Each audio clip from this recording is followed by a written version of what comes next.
My Lord, in this item we are, on behalf of the prosecution, we are here for receiving the judgment. And I beg your Lordship's very kind permission as per section 9A2 for broadcast of the session, my Lord. Including dais? No, excluding the dais. Much obliged, Your Lordship.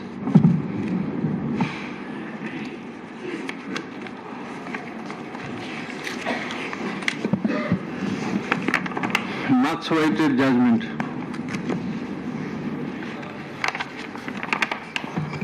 Before inserting, reading out the judgment, I want to extend thanks to the investigation team headed by co-coordinator for the conducting of the strenuous job. They have done a very tough job, I will say, the investigation team. And I like to mention of Mr. Alamgir, investigating officer, and Mr. Joha, and other members of the investigation team. Many thanks to them. Thanks to my bench officers, assistant bench officers, and those who operated our devices and machineries, including Mr. Meher. He has done a lot in the preparation of the judgment. I also like to extend thanks to my registry, to all the staff, and to the respected journalists who have been working very hard to collect the information of this tribunal during the last a long period. And we are very much thankful, grateful to the members of the martyrs and those who have been injured, who have lost their eyes, their skulls, their nose, teeth, legs, hands, handicapped. In spite of being handicapped, they attended the court, they deposed the court, and they assisted in the running of the trial of the case. We are thankful to our police personnel and all other security staff, BGB, SB, DB, Metropolitan Police, and all others. And many thanks to those who have come to depose in the court. And very much thankful to the prosecution. The learned prosecutor, Mr.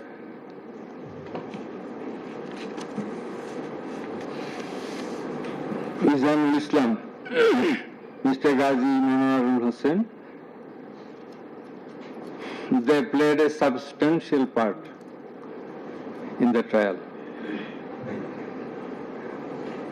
And I will mention the other names of the prosecutors who have also contributed to some extent from time to time during the proceeding of this case. And they are Mr. Sultan Mahmood, Mr. Shahidul Islam Sardar, Mr. Farooq Ahmed, Mr. Abdullah Al-Numan, Mr. Abdul Sattar, Mr. Mamun Rashid, MD Hassan Al-Banna, S.M. Maimul Karim, Mr. Saikul Mahdi, Mr. Tariq Abdullah, Mr. Simon Raja, Mr. Tasmir Islam, Mr. Tanvir Hussain Joha. Our thanks to all our staff, whose names I could not mention by this time. Our heartfelt thanks to the learned Attorney General who have attended the trial at the inception and at the conclusion. Over and above, our thanks from the core of our heart to Mr. Tajul Islam, the learned Chief Prosecutor, for playing the part of excellence. We are thankful to all others. Thank you. Now let us say something about. I am sorry. I am very much sorry. Our sincere thanks to the learned defense lawyers, particularly the learned State Defense Lawyer, Mr. Amir Hussain. Many people will say many things, but he has done a lot. And he, in our view, in our estimation, to the best of his possibility, he played the exact role he was supposed to, and that we expected. Thanks to him again. And if anyone is left, sorry that we do not by this time recollect. Our thanks to the learned Attorney General again for his kind presence. We are sorry for being late because many things are connected in the preparation of the judgment. This is a very big matter. For the last couple of days, we could sleep very little, and we had to work continuously for 10 to 12 hours every day. So, anyway, this is our job, but all of you are waiting. You have participated in many ways. Thanks to you all. Now let us discuss something about the judgment. I want to give an idea of the judgment. The judgment comprises 453 pages.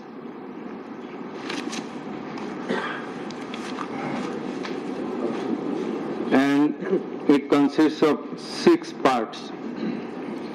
The first part includes the index, description of the prosecutors, learned prosecutors and the learned defense counsels, introduction of the accused, origin and object of the tribunal, jurisdiction of the tribunal.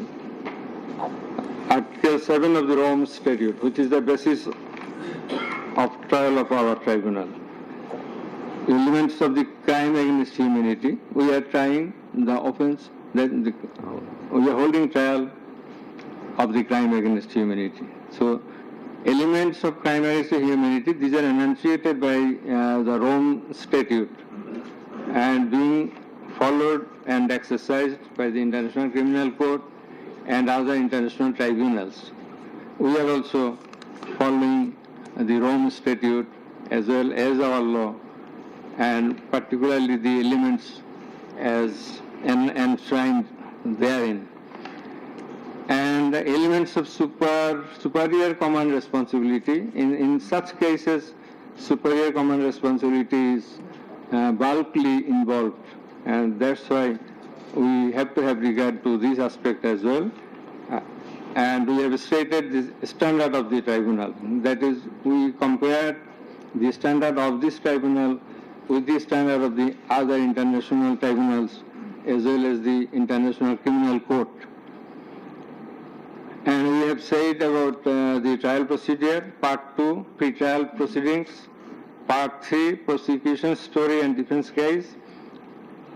We have stated about learned Chief Prosecutor submission on charge, learned State Defense Counsel's submission on charge, thereupon decision on charge, and then we have given the description of evidences in Part 4. In Part 4 we have also given an account of the testimonies of the prosecution witnesses.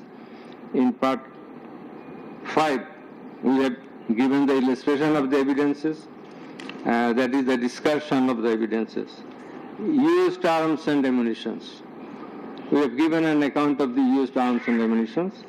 We have given a description, we have discussed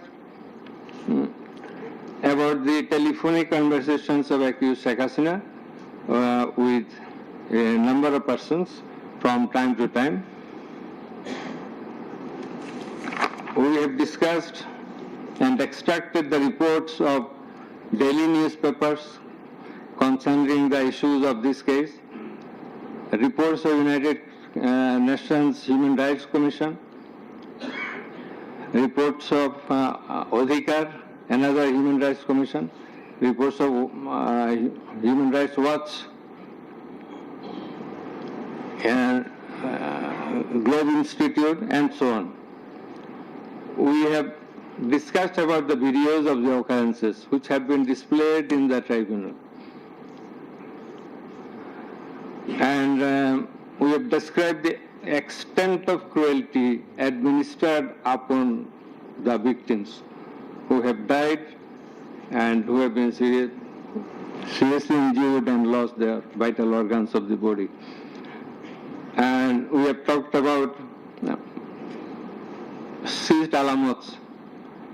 We have given account of the murders, number of murders, in accordance with the Gazette notifications published by our government and in accordance with the reports of United Nations Human Rights Commission and other organizations. In this context, I want to say that the exact report of martyrs or the victims or the sufferers or the injured persons or those whose whereabouts could not be traced, this is quite natural. You will understand that since our liberation war in 1971, still we could not finalize the list of murderers, the list of freedom fighters, list of the war criminals and others. So there are lists, but it varies. So you see a time limit, it may vary. Somewhere you will find the figure 800, somewhere 1000, somewhere 1400. So substantial amount of the protesters have been killed. This is the fact. We have described the police messages and directions passed from the high-ups to the downwards for doing the needful to control the protesters, curfew orders. Then in part 6, we have described, we have given an account of the learned Chief Prosecutor's arguments, the points of arguments, pertinent points of arguments have been described. We have also described the pertinent points of arguments raised by the learned State Defense Council. Thereafter, we have given an account of our observations and inference. And finally, we passed the order. So this is all about the judgment. Now we will read out the very pertinent portions of the judgment one by one.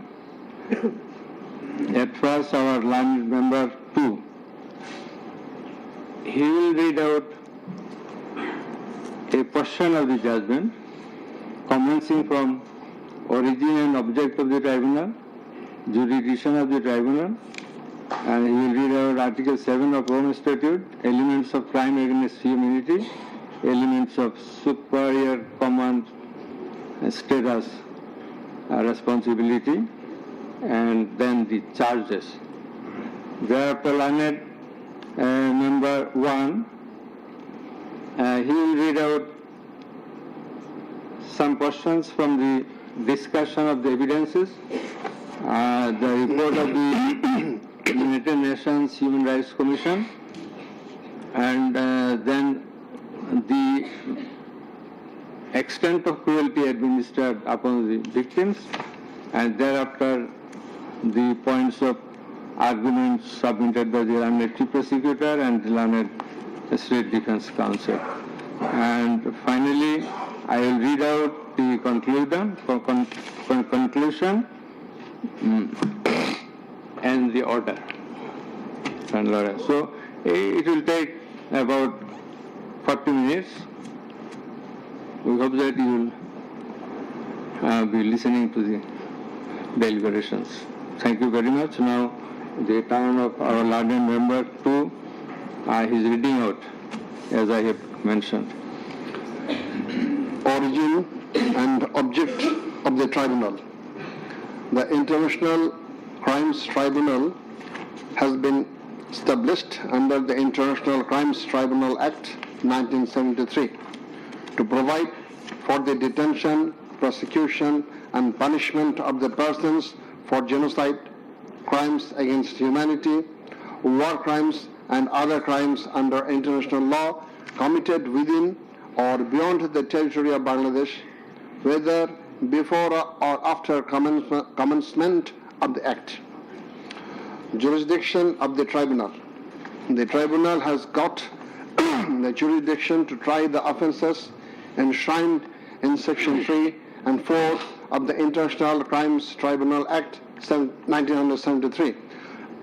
Section 3 provides, a tribunal shall have the power to try and punish any individual or group or individuals, organization or any member of any disciplined force, auxiliary force or intelligence agency who, irrespective of his nationality, commits or has committed within or beyond the territory of Bangladesh, whether before or after the commencement of this act, any of the crimes mentioned in its subsection 2. According to subsection 2 of section 3, the following acts or any of them is crime within the jurisdiction of a tribunal for which there shall be individual responsibility. The Constitution of Bangladesh has given upper hand in Article 47, subarticle 3 thereof to the application of the provisions of International Crimes Tribunals Act 1973 in the following manner. Notwithstanding anything contained in this Constitution, no law nor any provision thereof providing for detention, prosecution or punishment of any persons who is a member of any armed or defense or auxiliary forces or any individual group of individuals or organization, or who is a prisoner of war for genocide, crimes against humanity, or war crimes and other crimes and crimes under international law shall be deemed void or unlawful, or ever to have become void or unlawful on the ground that such law or provisions of any such law is inconsistent with or repugnant to any of the provisions of the constitutions. Crime against humanity, namely murder, extermination, enslavement, deportation, imprisonment, abduction, confinement, torture, rape, sexual exploitation, enforced disappearance, human trafficking, sexual slavery, enforced prostitution, forced pregnancy, enforced sterilization or other inhuman acts when committed as part of a widespread or systematic attack direct against any civilian population with knowledge of the attack, or persecutions on political, racial, ethnic or religious grounds, whether or not in violation of the domestic law of the country were perpetrated. Section 4 provides as follows. Any individual or groups of individuals or any member of any disciplined force, auxiliary force or intelligence agency who commits a crime within the jurisdiction of the tribunal shall be responsible and liable for a punishment. Any commander, superior officer or leader who orders, permits, acquiesces, incites or participates in the commission of any of the crimes specified in section 3 or is connected with any plans or activities involving the commissions of such crimes, or who fails or omits to discharge his duty to maintain a disciplined or to control or supervise the actions of the persons under his command or his subordinates, whereby such persons or subordinates or any of them commit any such crimes, or who fails to take necessary measure to prevent the commission of such crimes.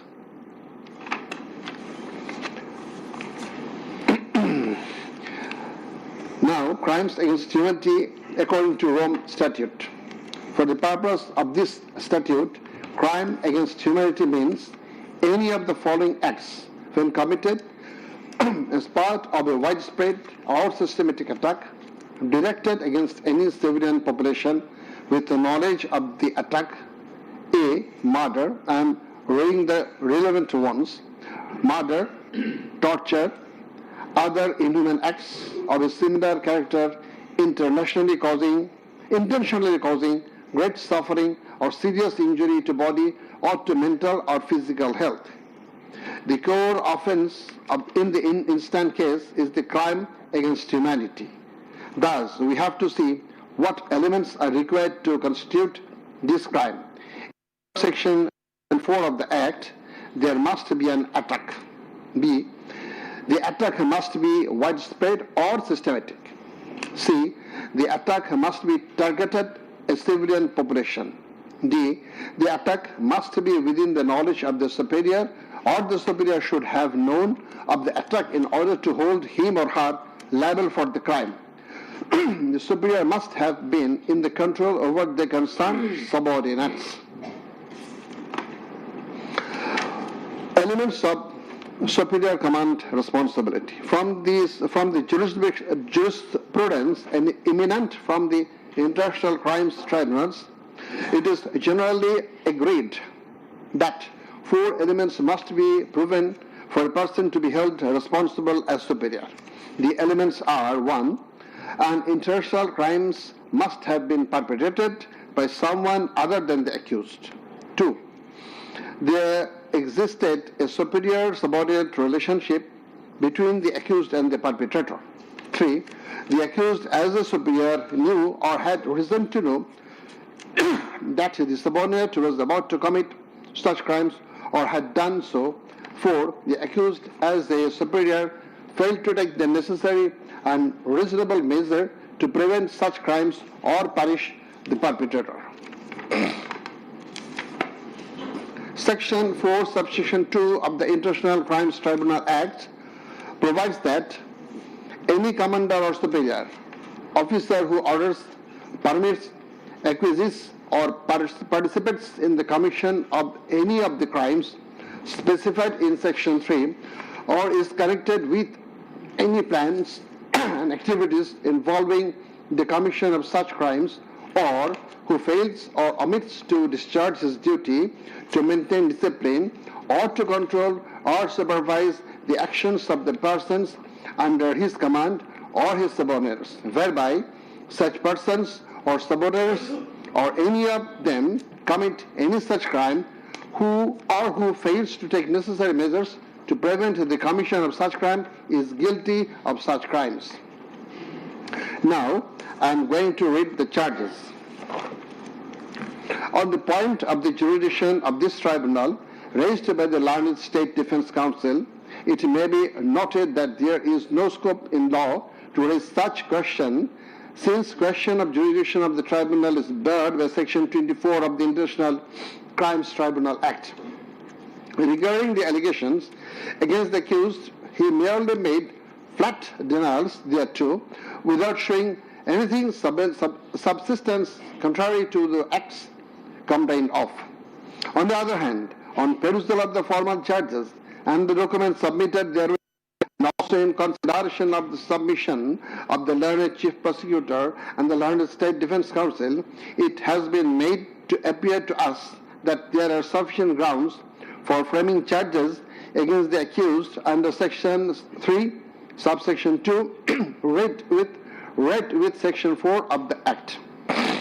On hearing both sides, 5 charges were framed against accused Sheikh Hasina individually, and separate 5 charges were framed against accused Asaduzzaman Khan Kamal and Chaudhry Abdullah Al-Mamun jointly.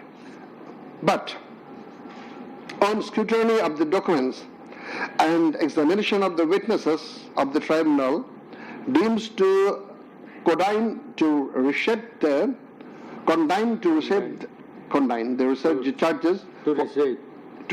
the charges for ends of justice, and accordingly the same charges framed earlier have been modified in the following manner.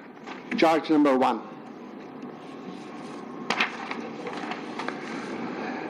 Incitement in order to attack and kill protesting students of Dhaka University and other academic institutions of the country, and also failure to take preventive and punitive measures, and thus killing hundreds and severely injuring thousands of protesters during July Uprising 2024, commencing on 1st July 2024 and ending on 5th August 2024, accused Sheikh Hasina as the Prime Minister of Bangladesh and the President of the ruling party of Bangladesh, Awami League, as well as 14th Party Alliance, in a press conference on 14/7/24 at Ganabhavan, made the following derogatory remark. মুক্তিযোদ্ধার নাতিপুতিরা চাকরি পাবে না তো কি রাজাকারের নাতিপুতিরা চাকরি পাবে?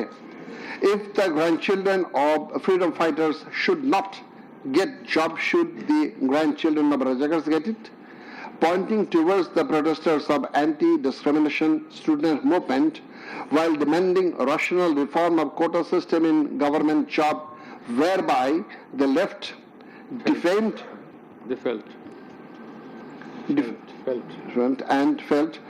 defamed and aggrieved, since Rajakars are considering as collaborators of occupant Pakistan Army during Liberation War of 71. And thereafter, the term has been being used to stigmatize an individual or group of individuals as enemy of the state of the people. Moreover, in a telephonic conversation with ASM Maksud Kamal, the then Vice Chancellor of Dhaka University, Sheikh Hasina, mentioned that she ordered to hang the protesters as the Rajakars have been hanged before. Furthermore, being incited and inspired by the said remark, Cabinet Minister and Awami League Secretary Obaidul Qadir, separately charged, made another provocative, aggressive remark on 15th July of 2024 at 12 noon, saying, Andolon Domone Chhatroligi Jotheshto. Chhatroligi is enough to bring the movement under control. And as such, the students, female and male, came down to the streets chanting slogans against herself and her party of government.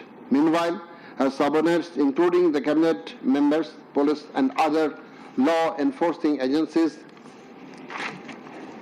activists of four-party Awami League and its affiliated and allied organization go to incited and inspired of the aforesaid remarks of you and Obaidul Qadir, and thus they launched widespread and systematic attack within your full knowledge upon the peaceful statement protesters in Dhaka University, causing 297 students injured and many others in different educational institutions throughout the country, including Rangpur Begum Rokia University, where Abu Said was brutally shot dead by police.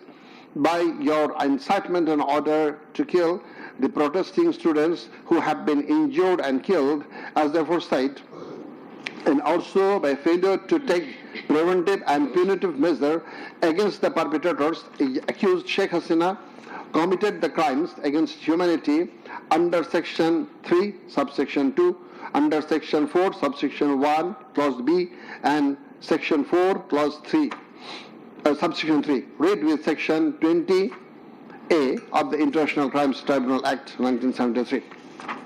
Charge number 2. ordered to use lethal weapon, drones, and helicopters to kill the protesters and execution of the order. During the July uprising 2024, accused Sheikh Hasina held a conversation over telephone with Dr. A.S.M. Maksud Kamal, the then Vice Chancellor of Dhaka University, from Ganahabon on 14th July 2024 at about 11 p.m., wherein she mentioned that she already ordered to kill the protesters like the Rajakars who had been hanged before. Again on July 18th, Sheikh Hasina conversed over telephone with Sheikh Fazlur Taposh, the mayor of Dhaka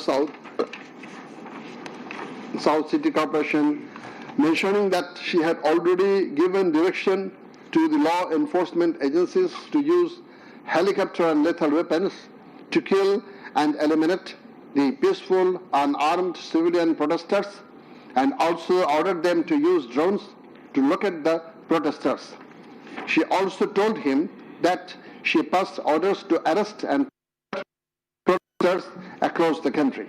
As a result of above statement, directions, the Home Minister Asaduzzaman Khan Kamal and the Inspector General of Police Chaudhry Abdullah Al Mamun successively implemented the directions through their underlings, that is law enforcing agencies, by deploying drones and helicopters in the sky, killing about 1,400 protesters, including women and children, indiscriminately and gravely injuring about 25,000 of them throughout the country by using lethal weapons everywhere from 16th July 2024 and helicopters somewhere from 18 July 2024 up to 5th August 2024, and thereby Sheikh Hasina, Asaduzzaman Khan Kamal and Chaudhry Abdullah Al Mamun committed crimes against humanity as a joint criminal enterprise punishable under Section 3, Subsection 2, Clause A, G, H, Section 4, Clause B, C, Section 4, Subsection 3, read with Section 20A of the International Crimes Tribunal Act. Charge number 3, killing 6 protesters at Chankharpur with lethal weapons. The protesters convened a program titled March to Dhaka to be held on 5th August and made a call to the people of all walks throughout the country to march to Dhaka on the scheduled day. People of all spheres began to assemble in Dhaka from every part of the country on August 5th. By incitement, order and inaction of Sheikh Hasina, by abetment and inaction of Home Minister Asaduzzaman Khan Kamal and Inspector General of Police Chaudhry Abdullah Al Mamun, the successive underlings got incited and inspired to kill the protesting students and common people, and thereupon under order, supervision and inaction of accused Asaduzzaman Khan Kamal, Chaudhry Abdullah Al Mamun and the then Dhaka Metropolitan Commissioner DMP Habibur Rahman, Joint Commissioner Shudip Kumar Chakraborty, Additional Deputy Commissioner Shah Al Alam Muhammad Akhtarul Islam, Assistant Commissioner Muhammad Imrul and Inspector Muhammad Arshad Hussain, who have been separately prosecuted, successively ordered to commit atrocities to the protesters assembled at Chankharpur of Dhaka and supervised the same, and during such atrocities 6 unarmed protesters, namely Shahriyan Khan Anas, Sheikh Mahdi Hassan Junaid alias Mustaqin, Muhammad Yaqub, Muhammad Rakib Hawladar, Muhammad Ismail Haq and Manik Mia alias Shahrik were shot dead by Constable Shujan Hussain, Constable Imaj Hussain and Constable Nasirul Islam, who have been separately prosecuted at Chankharpur as part of widespread and systematic attack. The aforesaid killings took place pursuant to the order of Prime Minister Sheikh Hasina, within her full knowledge and under order, supervision and within the knowledge of Home Minister Asaduzzaman Khan Kamal and Inspector General of Police Chaudhry Abdullah Al Mamun, and by such killings they committed crimes against humanity as joint criminal enterprise by order, abetment and inaction to prevent and punish the perpetrators under Section 3, subsection 2, read with Tribunal Act 1973. So these are now the turn of learned member 1.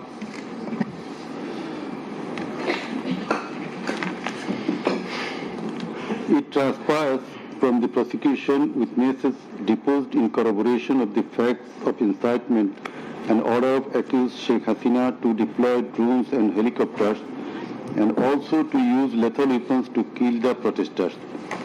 The daily newspapers of Bangladesh also published reports of such incitement and order of Sheikh Hasina. Moreover, the prosecution executed the pen-drive CD containing telephonic conversation of Sheikh Hasina with Dhaka University Vice Chancellor A.K.M. Maqsood Kamal, Dhaka South City Corporation Mayor Fazlinut Taposh, and Hasanul Haq Inu. The concerned device containing the said conversations have been played in the tribunal, and thereupon we find that in the conversation with the Dhaka University Vice Chancellor A.S.M. Maqsood Kamal, accused Sheikh Hasina mentioned that she already ordered to hang the students as Razakars have been hanged. Now I am mentioning the substantial portion from his conversation with, from her conversation with A.S.M. Maqsood Kamal, the accused Vice Chancellor of Dhaka University. Sheikh Hasina, তো রাজাকারের তো ফাঁসি দিছি, এবার তাদেরও তাই করব, একটাও ছাড়বো না, আমি বলে দিচ্ছি। শেখ হাসিনা, কোন দেশে বাস করি আমরা? এদেরকে বাড়তে বাড়তে তো রাজাকারের অবস্থা হয়েছে, দেখিস নাই? সবগুলোকে ফাঁসি দিছি, এবার তোদেরও ছাড়বো না। শেখ হাসিনা, সব এইগুলোকে বাইর করে দিতে হবে, আমি বলে দিছি আজকে সহ্য করার পরে অ্যারেস্ট করবে, ধরে নেবে এবং যা অ্যাকশন নেওয়ার নেবে।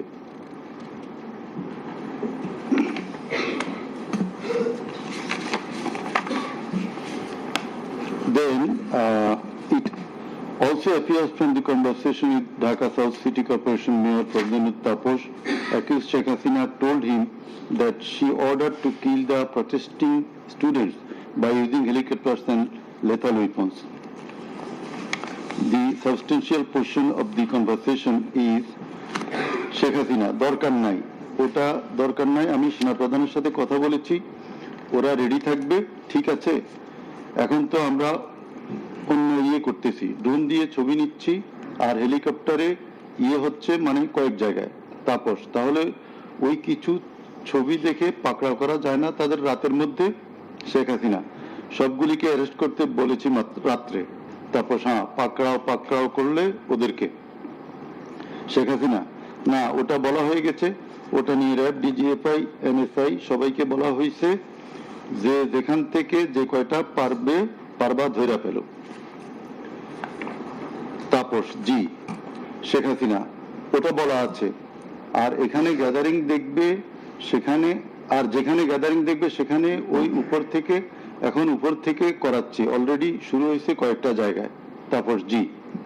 শেখ হাসিনা, আমার নির্দেশনা দেওয়া আছে, ওপেন নির্দেশনা দিয়ে দিছি, এখন লেথাল ওয়েপন ব্যবহার করবে, যেখানে পাবে সোজা গুলি করবে। তাপস, জি জি। শেখ হাসিনা, না পড়াইয়া দিছে, মেশিন পত্র সব পড়ে গেছে, আমি বলছি যা পড়াতে, ও আমাদের সেতু ভবন পড়াইছে। তারপর, জি, ওরা রাতে মনে হয় আরো ব্যাপক আক্রমণ করবে।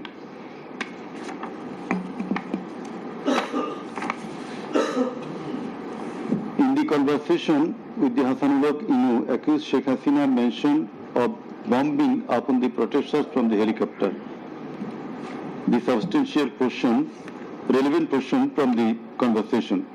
Sheikh Hasina, না, আমি বলছি ক্যাজুয়ালিটির দরকার নাই, ওরা ব্যারিকেড নিয়ে আছে তো ঠিক আছে, আকাশ থেকে নামবে, তখন দুই পাশ দিয়ে ধরবে, মেসেজটা দিয়ে দিতে পারেন যে সেনা পাঠানো হচ্ছে আর হেলিকপ্টার দিয়ে সোজা বম্বিং করা হবে, র্যাবের হেলিকপ্টার দিয়ে উপর দিয়ে মারবে। হাসানুল হক ইনু, আপনি এই জামাত শিবিরের মেরুদণ্ডতা আবার ভেঙে দেন ঢাকা শহরে। শেখ হাসিনা, একেবারে। শেখ হাসিনা হ্যালো, হাসানুল হক ইনু হ্যালো, জি আসসালামু আলাইকুম, আমি ইনু বলছিলাম হ্যালো। শেখ হাসিনা হ্যাঁ বলেন। আচ্ছা, আমি এটা স্ক্রলে দিয়ে দিতে বলছি যে তোমরা ছাত্ররা সব ঘরে ফেরো, গার্ডিয়ানদেরকে বলছি এইখানে কিন্তু জঙ্গি হামলা হয়েছে। হাসানুল হক ইনু হ্যাঁ এটা রাইট রাইট। শেখ হাসিনা না, এটা আমাকে বেশ কিছু আন্তর্জাতিক পাইছি, তারা এটাকে জঙ্গি হামলা হিসেবে কনসিডার বলতেছে। হাসানুল হক ইনু হ্যাঁ জঙ্গি হামলাই হয়েছে, এই কার্ডটা খেলবো আমরা এখন।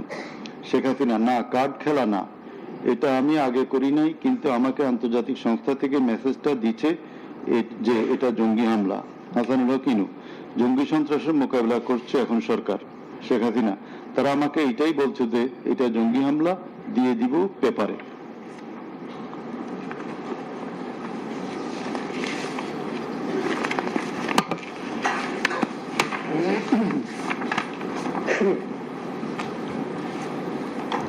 Reports of international and national organizations. United Nations Human Rights Office held an investigation into July-August 2024 atrocities in Bangladesh and mentioned in its report that the following inhuman and unlawful acts were committed by protesters during the movement and reported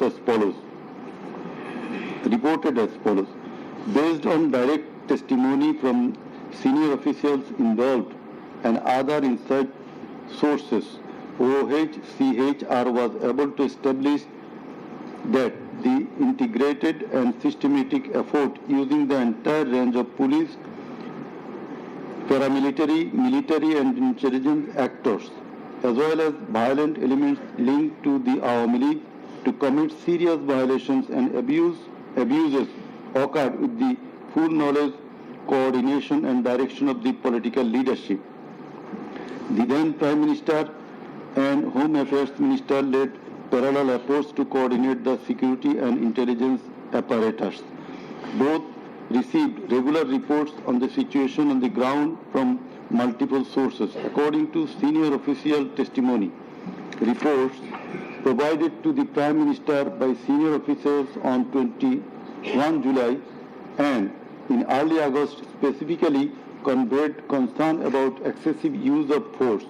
Both political leaders and the leadership of Bangladesh Police and the Army also carried out site visits that would have provided them direct personal knowledge of violations that had taken place or were ongoing.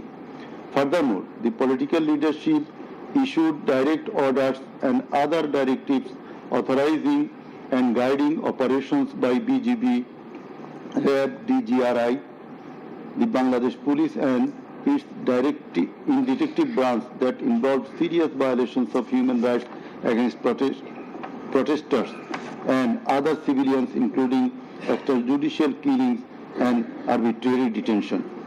Based on reported deaths complied by governmental and non-governmental sources in combination with other available evidence, OHCHR assesses that as many as 1,400 people could have been killed during the protests.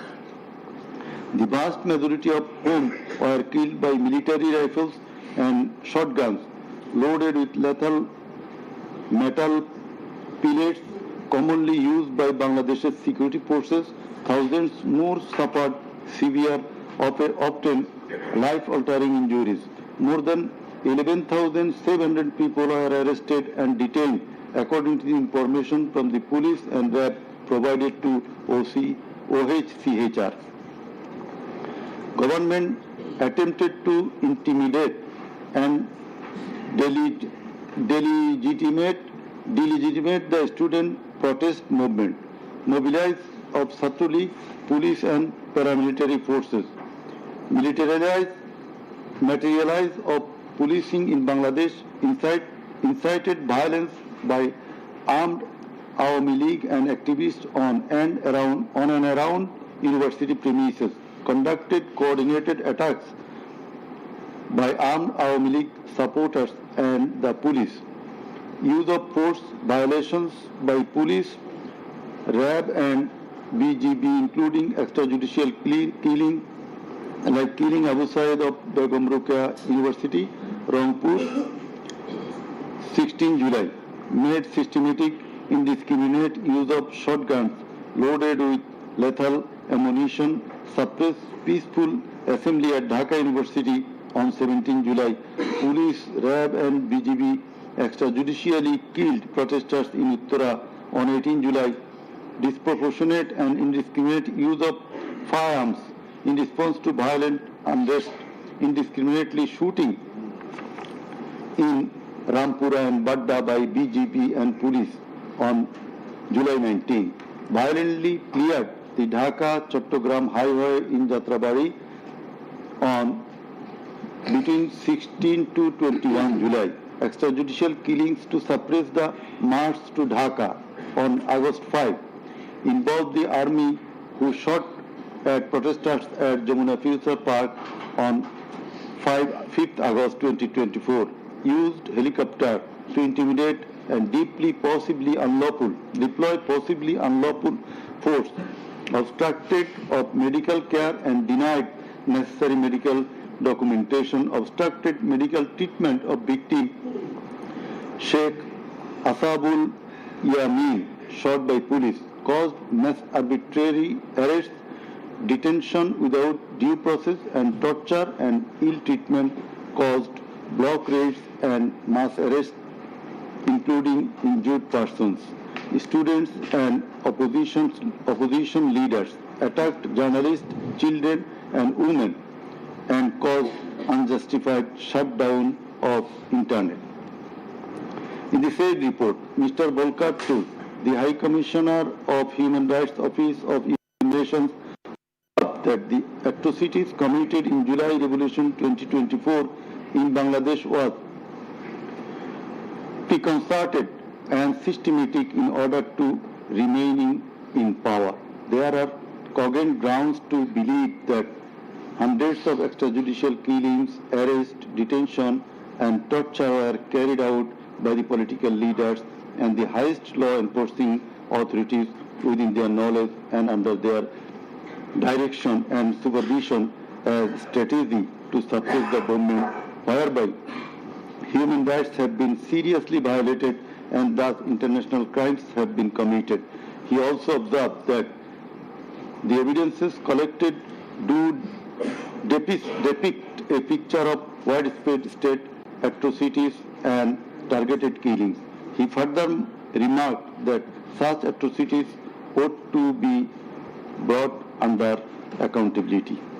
There are many other similar reports by the Global Institute International Truth and Justice Project, Bloodshed in Bangladesh, World Report 2025 of Human Rights Watch. Then we are going to videos of the occurrences. It appears from the Caesar list contained in Volume 4, captions, Caesar list and documentary evidence that a good number of videos of the alleged occurrences have been seized by the investigating officer, which are described below. Number 1. A video of 1 hour 23 minutes and 5 seconds showing a press conference dated 14 July 2024 of accused Sheikh Hasina after her return from China, in which she, in answer to a question of one journalist, angrily remarked, pointing towards the protesting students, মুক্তিযুদ্ধের বিরুদ্ধে আর মুক্তিযোদ্ধার বিরুদ্ধে এত ক্ষোভ কেন? মুক্তিযোদ্ধাদের নাতিপুতিরা চাকরি পাবে না তো কি রাজাকারের নাতিপুতিরা পাবে? Number 2, a video of 35 seconds dated 15 July 2024 showing protest of the agitated students of Dhaka University at midnight against the remark of Sheikh Hasina made in the press conference dated 14 July 2024 pointing towards the protesting students. Number 3, a video showing the remark Rajakarder jawab debe Chhatrolig. Number 4, a video of 1 minute 5 seconds which shows attack upon the students of Kota movement by Bangladesh Chhatrolig leaders and activists on 15 July 2024 at night. A video which shows that Prime Minister Sheikh Hasina, while visiting damaged metro rail station on 26 July 2024, defended her previous comment in the press conference dated 14 July 2024. Number 6.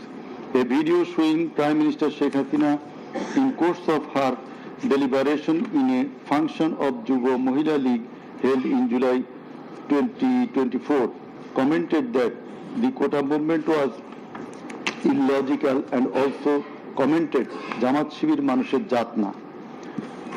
Number 7. A video showing some adverse remark of Sheikh Hasina against the female students of Ruqayya Hall of Dhaka University meeting at her office on 15 July 2024. A video showing how Sheikh Hasina asked Delhi to attack Dhaka. A video shows the scenario of how protesting student Mugdho was shot dead in the July movement. This video was broadcast by YouTube channel named Narrative Bangladesh on 19 April 2025. A video which shows the scene of shooting a young person named Ridoy by police in the July movement. This video was broadcast by YouTube channel named International Truth and Justice Project on 15 January 2025. A video named Jatrabari Evidence of a Massacre Bangla showing the scenarios of killing and torturing some participants of the movement. This video was broadcast by International Truth and Justice Project YouTube channel on 14 January 2025. A video showing the scene of carrying bullet striking young man named Nafiz at Farm Gate of Dhaka. This video was broadcasted in Jamuna TV YouTube channel on 14 August 2024. A video showing how movement participant Khokon Chandra Burman was injured with gunshot in his face. It appears that the whole face including mouth, nose and eyes of Khokon Chandra Burman have been completely disfigured. This victim deposed in the tribunal as PW number 1. A video titled নির্মম 19 জুলাই শতাধিক লাশ হাজারো গুলিবিদ্ধ রক্তের জন্য হাহাকার DMC 19.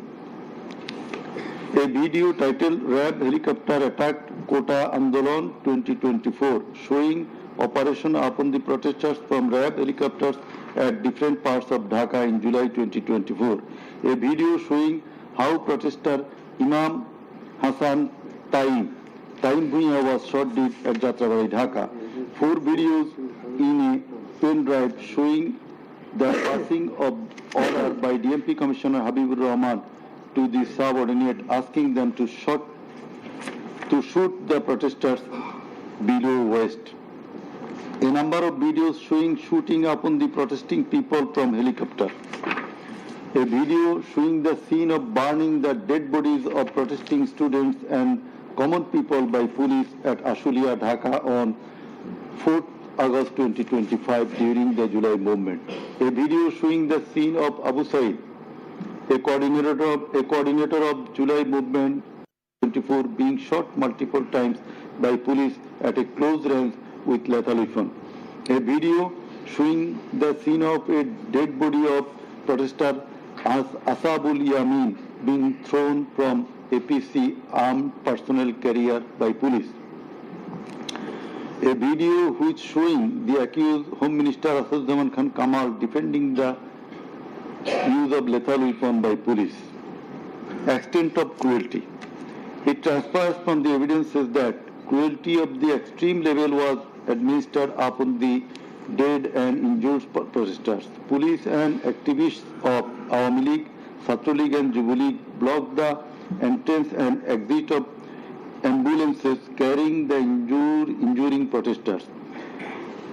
Hospitals were asked not to give admission to the injured protesters.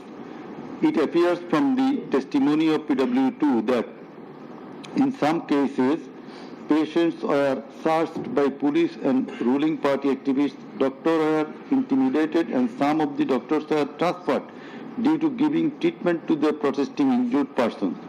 PW3 Parveen deposed that she found an injured young man shouting, save me, under Jatrabari flyover. Blood was coming out from both of his eyes. Parveen pulled him up and put him on her shoulder and looking for a rickshaw. And then 14 to 15 armed police shot them. The injured man, being hit by bullets, fell down from her shoulder. They also shot PW Parveen at her left eye, lower abdomen and other parts of the body. Blood was gushing out of her body and thus she fell down. Coordinator of the movement, Abu Said of Begum Roka University, Rangpur, was shot at a close range. Doctors were forced to change his post-mortem report 5 times. PW8 Naim Chikdar was shot at a close distance of 5 meters. He was hit by 500 bullets and 3 hospitals refused to admit him, apprising that Prime Minister Sheikh Hasina instructed to refuse admission to the protesting patients.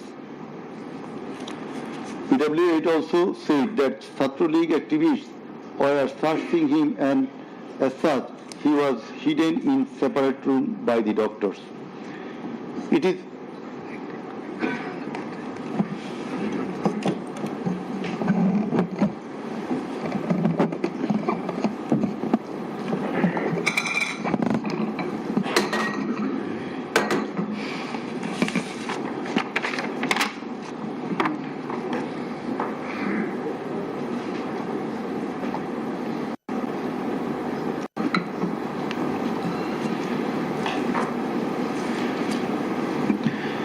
revealed from the evidence of PW9 Shahina Begum that police burned the dead body of her son along with some other dead bodies in Ashulia of Dhaka.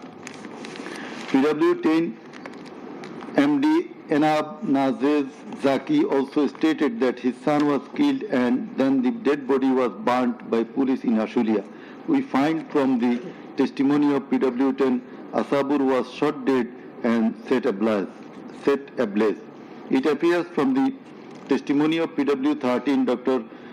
Muhammad Mahfuzur Rahman that most patients admitted to the hospital had no skull. The detective branch members had forbidden the doctors not to be serious in the treatment of the protesting patients and also that they had been instructed from the higher authorities not to release the protester patients admitted there. The patients were mostly aged 13 to 30 years. The DB also asked the doctors not to admit any more patients injured in the movement. This witness also said that in order to hide the injured patients from the sight of DB personnel, the doctors adopted some tactic like changing the names of the patients and the type of injury in the admission register and recording road accident or other reasons instead of bullet wounds. It appears from the evidence of PW15 Dr. Hassanul Banna that police and Awami League activists prevented treatment of the protester patients, prohibited new admission of such patients, checked admission register, took away list of patients, set down entrance of the hospital and prevented entrance and exit of the ambulances and patients. This witness also said that one patient named Mustaqim Billah was admitted through an alternative entrance. To save the protester patients, the doctors had to change the name of the patients and particular of their problems. Remove them from the general ward to the post-operative ward, ICU special cabin. He added that treatment was given to such patients at risk of life of the doctors. We find from the deposition of PW18, Dr.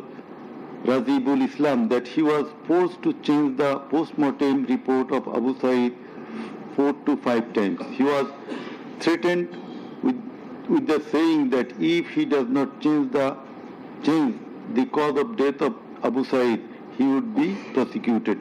He was further told that there was an intelligence report against him. PW19 Shariful Islam was injured in the bomb in Kustia. 62 pellets were removed from his body and 500 more still in his body. It is revealed from the evidence of PW21 Dr. Zakia Sultana that on 18 July 2024 they received 200 patients aged about 14 to 25 years with bullet injuries. On 19 July 2024 also similar number of patients with bullet injuries were admitted in the hospital. Numerous patients with bullet injuries were admitted on 4th, 5th, 6th August 2024.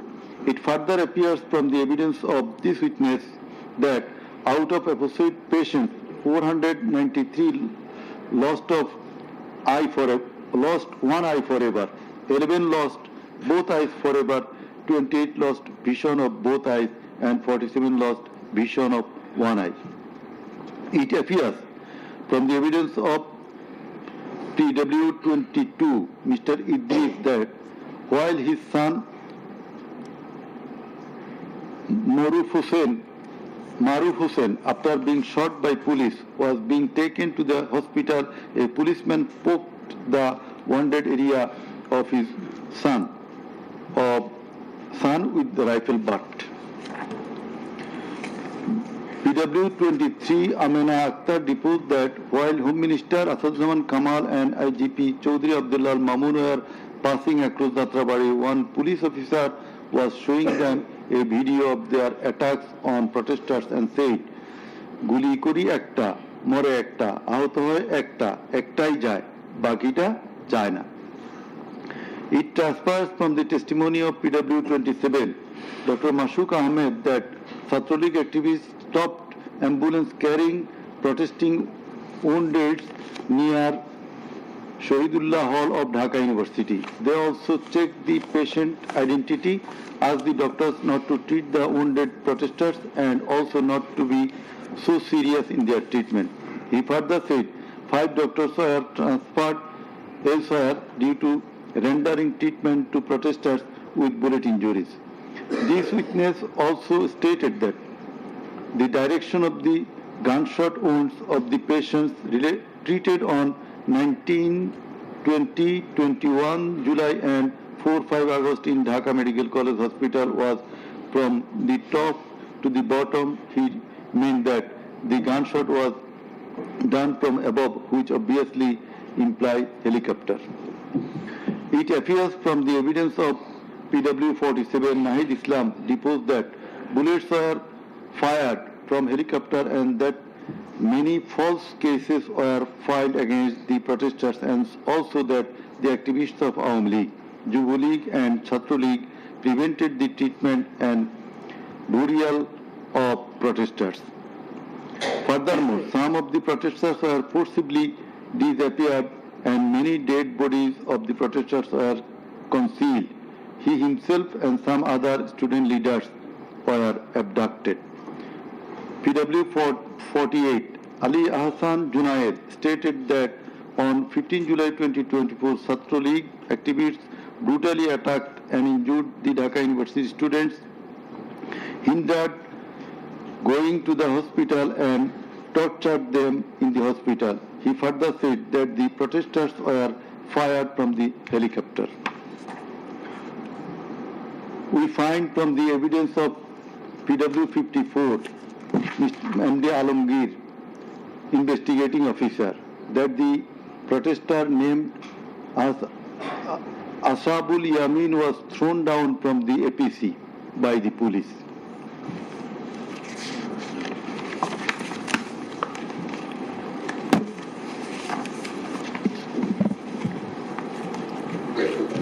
Summing up by the learned Chief Prosecutor. The learned Chief Prosecutor advanced argument on conclusion of the testimonies of the prosecution witnesses. He submitted that the instant case is an unprecedented and unexceptional one in the history of this subcontinent. After achieving independence in 1971, the people of the country had a great expectation and belief that all sorts of suffering, poverty, tyranny and high-handedness of the government and the mighty quarters would come to an end and people would enjoy liberty, happiness and all fundamental rights, but all these have been doomed to ashes. The learned prosecutor dubbed the ruling party Awami League as fascist ab initio.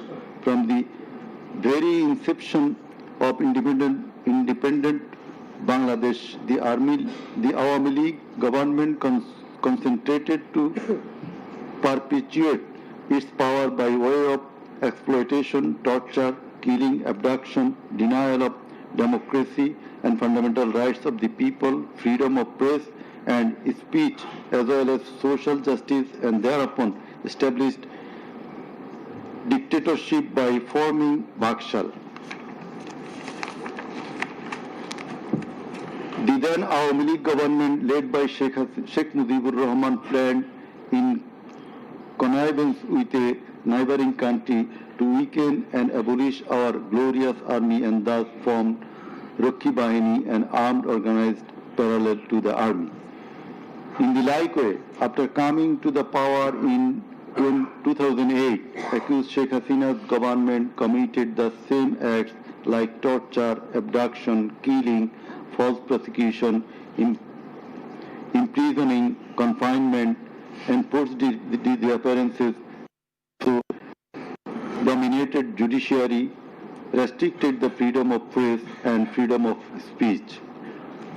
Sheikh Hasina oppressed the critics, writers, journalists, members of civil societies, lawyers and judges and ousted many of them from the country. The then Chief Justice Sheikh S.K. Sinha, eminent writer and journalist as well as historian Mahmudur Rahman, politician and journalist Pinaki Bhattacharya, Shafiq Rahman, Ilyas Hussain, Kanak Sarwar, Mushfiqul Fazl Ansari, Waliullah Numan, Shahid Alam, Jawad Mirjor, Tasneem Khalil, Julkarnain Shaher, Barrister Abdul Razzaq were driven out of the country for speaking the truth and criticizing the government's misrule, oppression and loopholes. In 2008, with Sheikh Hasina's conspiracy as that of her father, 57 senior army officers, while an deputation in Bangladesh Border Guard, that is BGB, were killed in an official congregation of Pilkhana BGB headquarters by the Awami League leaders and loyal army officers. Thereafter, no action was taken against those killers.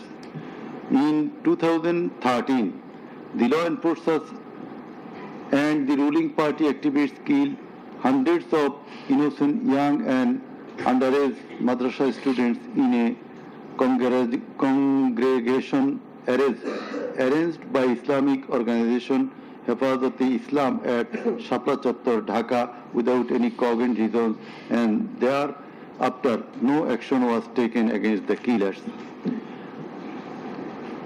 For perpetuating her power, accused Sheikh Hasina politicized judiciary, army, law enforcing agencies, bureaucracies and all other departments and made them subservient of herself and her government. With the ulterior motive of remaining in power for long, Sheikh Hasina obtaining a verdict from the court given by her loyal judges headed by Chief Justice A.B.M. Khairul Haq, now in jail, abolished the most popular and well-settled electoral system under caretaker government, held an expert election in 2014, ignoring the participation and demands of the opposition parties, and in that election 153 candidates of the ruling party Awami League were elected without any vote. Again, a partial election was held in partial election was held in 2018, in which ballot boxes were filled up in the night preceding the day of election without carrying the demands of the opposition parties for holding election by a caretaker government for the sake of security, fairness and transparency. Accused Sheikh Hasina held another partial ex-party election known as dummy election in January 2024 without allowing the political parties to participate. In 2024, the student launched a movement claiming reformation in the quota system in government jobs. They particularly demanded reduction of quota to 5% from 56%. Instead of fulfilling the demand of the students or speaking with them on the issue, Sheikh Hasina, in a press conference on 14 July 2024, made a derogatory comment pointing towards the students of Kota movement, saying, "Mukti Juddhar Nati Putira Chakri Pabe na to ki Rajakarer Nati Putira Chakri Pabe." Whereupon the student of Dhaka University got extremely agitated and assembled at Raju Bhaskarjo in front of TSC of Dhaka University, where they protested against Sheikh Hasina's humiliating comment and demanded her apology. Meanwhile, Awami League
July 2024, as part of the widespread and systematic attack, student Abu Said of Rangpur Begum Ruqayya University was repeatedly shot at a close range by police, causing his death and also injured many protesting students. Accused Sheikh Hasina ordered the law enforcers and the activists of Awami League, Satru League and Jubu League to use drone, helicopter, lethal weapons to kill the protesters, and accordingly, from 18 July to 1st August 2024, they killed hundreds of protesters and injured thousands throughout the country by using drone, helicopter and various types of lethal weapons. As part of the widespread and systematic attack, in pursuance of the incitement and order of accused Sheikh Hasina and direct participation, abatement order and supervision of accused Asaduzzaman Khan Kamal and Inspector General of Police Chaudhry Abdullah Mamun, 6 protesters were brutally killed and many were seriously injured with lethal weapon by police at Sankarpur on 5th August 2024. Similarly, the law enforcers and activists of Awami League, Satru League and Jubu League killed 6 persons at Ashulia with lethal weapons on 5th August 2024. One of the 6 was unidentified. After being shot dead, police inhumanly burned the dead bodies. Before being burned, the dead body unidentified protesters was alive. The learned chief prosecutor submitted that the family members of the martyrs, the injured victims and other witnesses prove the aforesaid occurrences. The said occurrences are also recorded in videos and audios which have been played in the tribunal. The conversations recorded in DVD, CD and the videos of the occurrences have been examined by the CID experts who found that the said conversations and videos are not generated by artificial intelligence. In addition to the incitement, order participation of the accused in the alleged atrocities, the accused are liable for their abstention from taking measures for the prevention of the same or taking any punitive measures against the doers thereof. Being the Prime Minister, accused Sheikh Hasina was the Supreme Commander of the law enforcing agencies, inclusive of the Home Minister and the Inspector General of Police, and as such, the crimes against humanity in question could not take place without the involvement, express or tacit of them. The learned Chief Prosecutor added that the movement of the students continued for 36 days, during which, as stated herein before, hundreds of protesting students and common people were killed and thousands were seriously injured, most of whom became permanently handicapped and blind. But accused Prime Minister Sheikh Hasina and the other accused and none of the government authorities or the leaders of the ruling party Awami League expressed concern or remorse for such atrocities so far.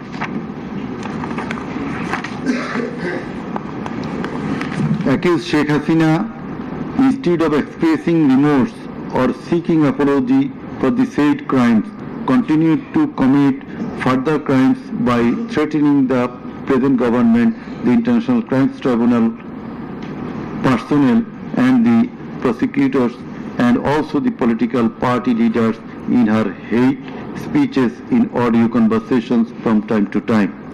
This tribunal, by an order on the application of the prosecution, prohibited Sheikh Hasina to be restrained from making hate speeches anymore, but she continued to do so. Sheikh Hasina committed contempt of this tribunal by threatening the concerned officials of the government as well as the tribunal personnel, inclusive of the prosecutors, to kill 226 persons and burn the houses of the rival party leaders and activists in an audio conversation with one of her party activists, for which the tribunal drew a contempt proceeding against her. In the said proceeding, the tribunal convicted Sheikh Hasina and sentenced her with 6 months imprisonment. The accused committed crimes against humanity jointly by their incitement, order, abatement, participation and inaction, which come within the purview of joint criminal enterprise and superior command responsibility. The authorities in question were widespread and systematic and was atrocities. The atrocities in question were widespread and systematic, and it was directed against the civilian population.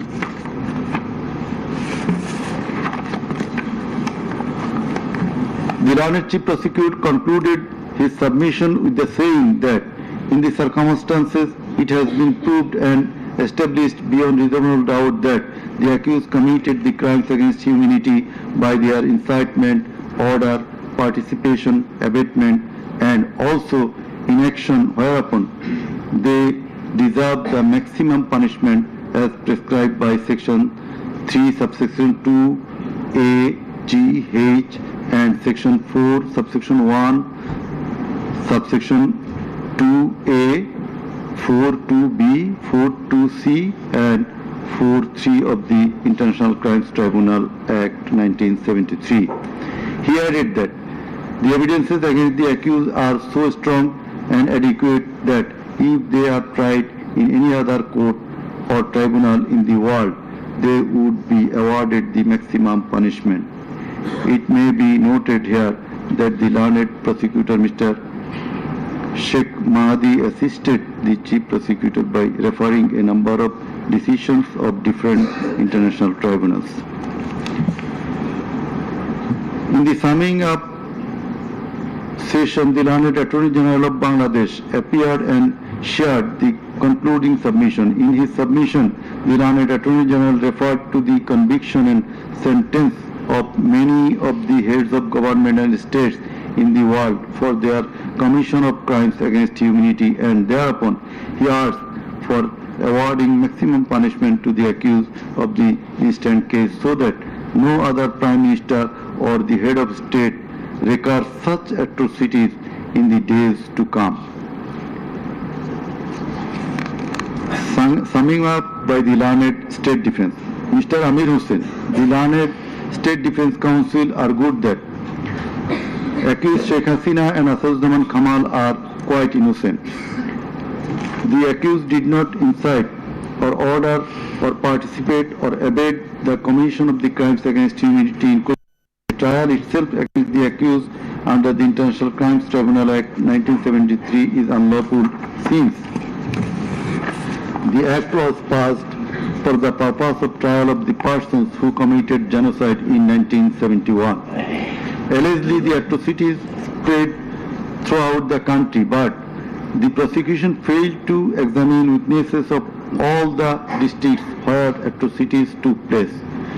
The Learned Defense Council submitted that no helicopter was used to kill the protesting students and public in the July-August movement 2024. The audio conversations in question have not been duly examined by the experts. Although the audios have been examined by CID, the same should have been examined by some more experts. He questioned the prosecution's claim as to the number of the deaths and injured. He stated that although the prosecution claimed that 1,500 protesters died and 25,000 injured, but the Gazette notifications of the government shows the number of dead protesters as about 800. He emphatically asserted that accused Sheikh Hasina did neither incite nor order nor take part in the alleged atrocities or crimes against humanity. Mr. Amir Hussain vehemently opposed the words of the learned chief prosecutor terming Sheikh Hasina and Assaduzzahman Kamal as fascist. He also opposed the assertion of the learned chief prosecutor that Sheikh Hasina fled to Delhi due to the commission of the crimes against humanity by the wave of the mass movement.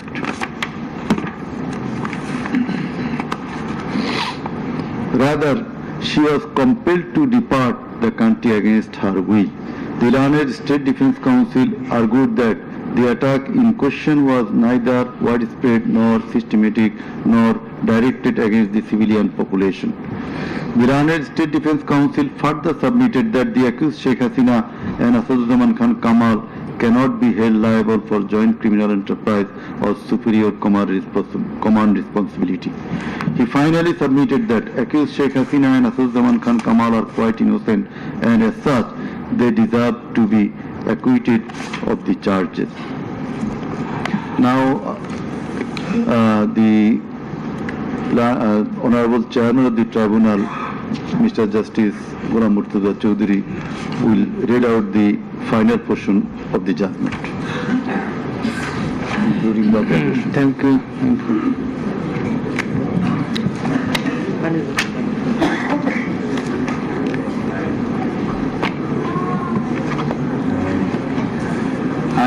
I will start with some matters of judicial notice. And before that, I am sorry that I did not mention the name of learned prosecutor Mr. Abdus Subhan Tarodar. Sometimes he was found here. I think he remains busy in the tribunal too. Sorry? So, and he was seen sometimes here to assist us. So, our thanks to him as well. We have taken judicial notice of some incidents. Number one, accused Sheikh Hasina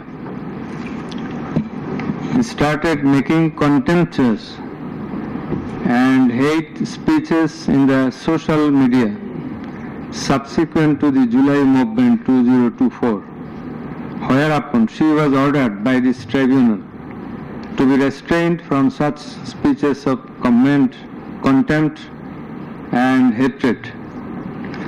Secondly, in a telephonic conversation with a party activist named Mr. Shakil, accused Sheikh Hasina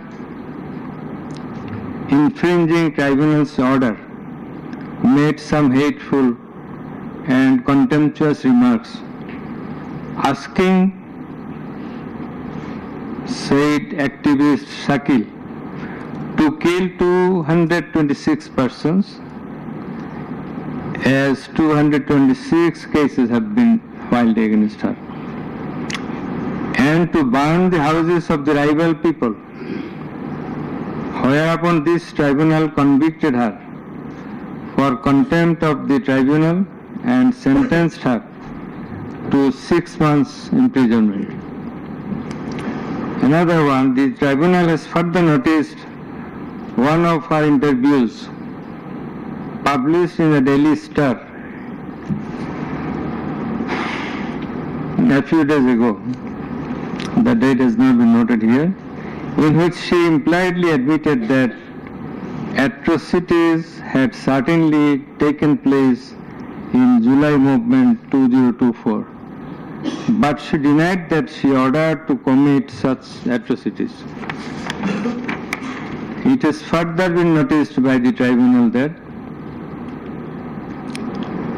in another interview with a YouTube channel named Desh Samoy of India, accused Prime Minister Sheikh Hasina admitted her responsibility for the July 24 atrocities in the words,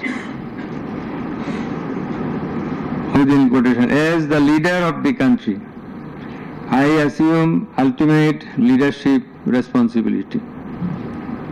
Furthermore, we have noticed that Sheikh Hasina made an interview with Delhi Anand Bazar of India on 7 November 25, wherein she admitted her superior command responsibility. So you may find the newspapers. Now I will start with our observations and inference. From the foregoing findings, facts and circumstances, it transpires that the students of Dhaka University and other academic institutions had launched a movement on 1 July 2024 demanding reformation in the quota system in the government jobs and continued the same till 5 August 2024. The government did not pay heed to the demands of the students.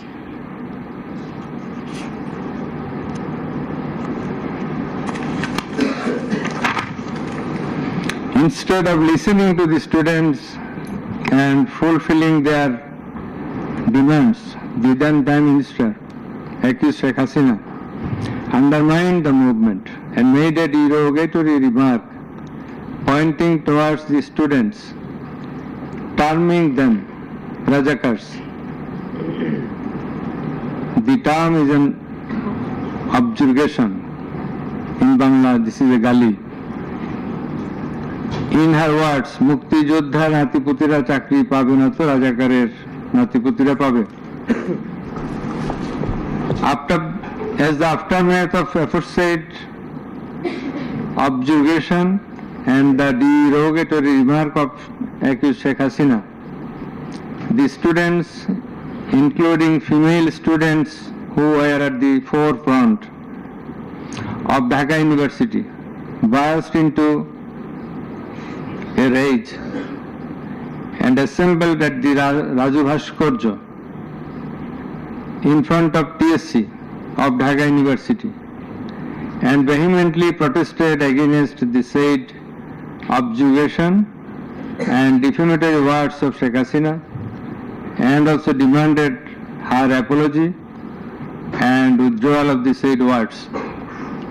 In the night following 14 July 2024, accused Sheikh Hasina held a telephonic conversation with Dhaka University Vice Chancellor A.S.M. Maksud Kamal, and in course of the conversation, Sheikh Hasina said,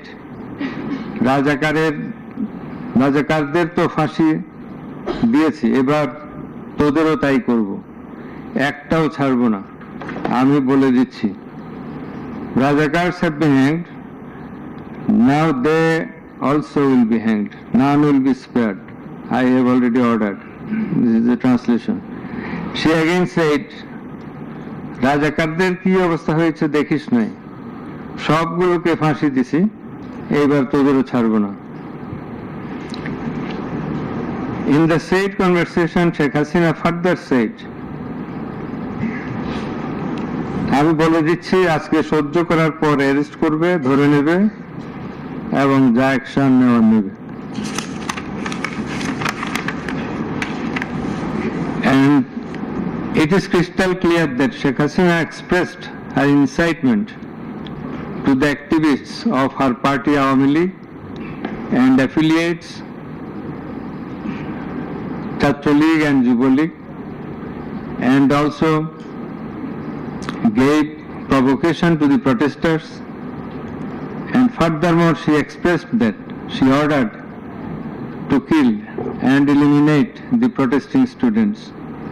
The concerned pen drive CD containing the above conversation as well as the transcript thereof have been submitted in the tribunal. In addition to the above, on 15/7/2024, Awami League Secretary and Cabinet Minister Ubaidul Qadir made another provocative remark, saying, আন্দোলন দমনে ছাত্রলীগই যথেষ্ট, Chhatra League is enough to control the movement. Whereupon the protesting students of Dhaka University burst into anger and vehemently protested against Sheikh Hasina, Ubaidul Qadir and the government.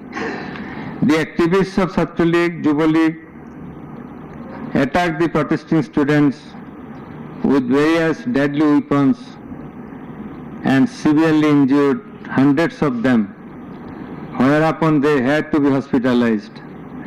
The attackers impeded the injured students proceeding to the hospital and also impeded their treatment. Moreover, the attackers made further attacks upon the students undergoing treatment in the hospital. In consequence of the above noted incitements of Sheikh Hasina, in the press conference on 14 July 2024, her order to kill them as revealed in her conversation on the following night with Dhaka University Vice Chancellor, and also the provocative and aggressive remark of Awami League Secretary Ubaidul Qadir, the law enforcers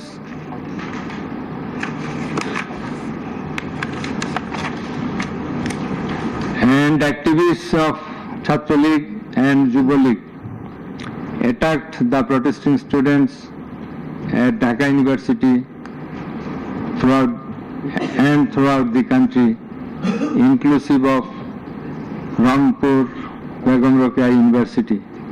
And in furtherance thereof, police shot Begum Rokeya University student Abu Said repeatedly at a close range, whereupon he succumbed to the gunshots. The above mentioned conversation of Sheikh Hasina with the Dhaka University Vice Chancellor S.M. Maksud Kamal has been examined by the experts in the CID Forensic Laboratory, and it appears from the report of the examination that the conversation was genuine and that the same have not been generated by artificial intelligence, AI. The concerned experts deposed in corroboration of the genuineness of the impugned conversation.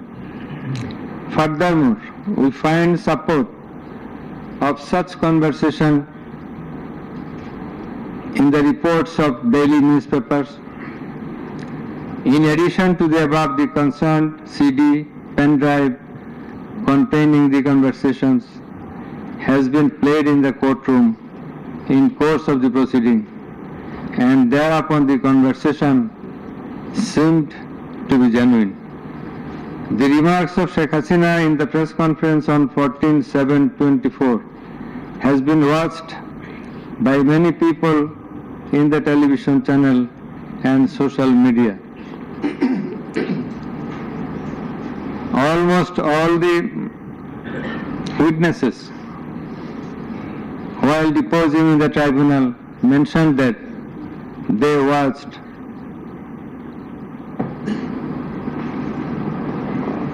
the videos in the medias. Moreover, the national daily newspapers published the said remarks on 15/7/24. The remark of Obaidul Qadir was published in the news. It's a repetition. Over and above said inciting remark and killing and order of killing by Sheikh Hasina and the provocative remark of Obaidul Qadir have not been denied by them. Although State Defence Council, the learned State Defence Council for the absconding accused Sheikh Hasina and Asaduজ্জামান Khan Kamal submitted that the conversation between Sheikh Hasina and ASM Kamal, Maqsood Kamal, has not been properly tested, but he failed to show any cogent reasons in this regard. The prosecution witnesses proved the attack upon the Dhaka University students by the activists of Awan League, Chhatra League and Yuva League following the incitement and Sheikh Hasina's order of killing, as well as the provocative remark of Obaidul Qadir.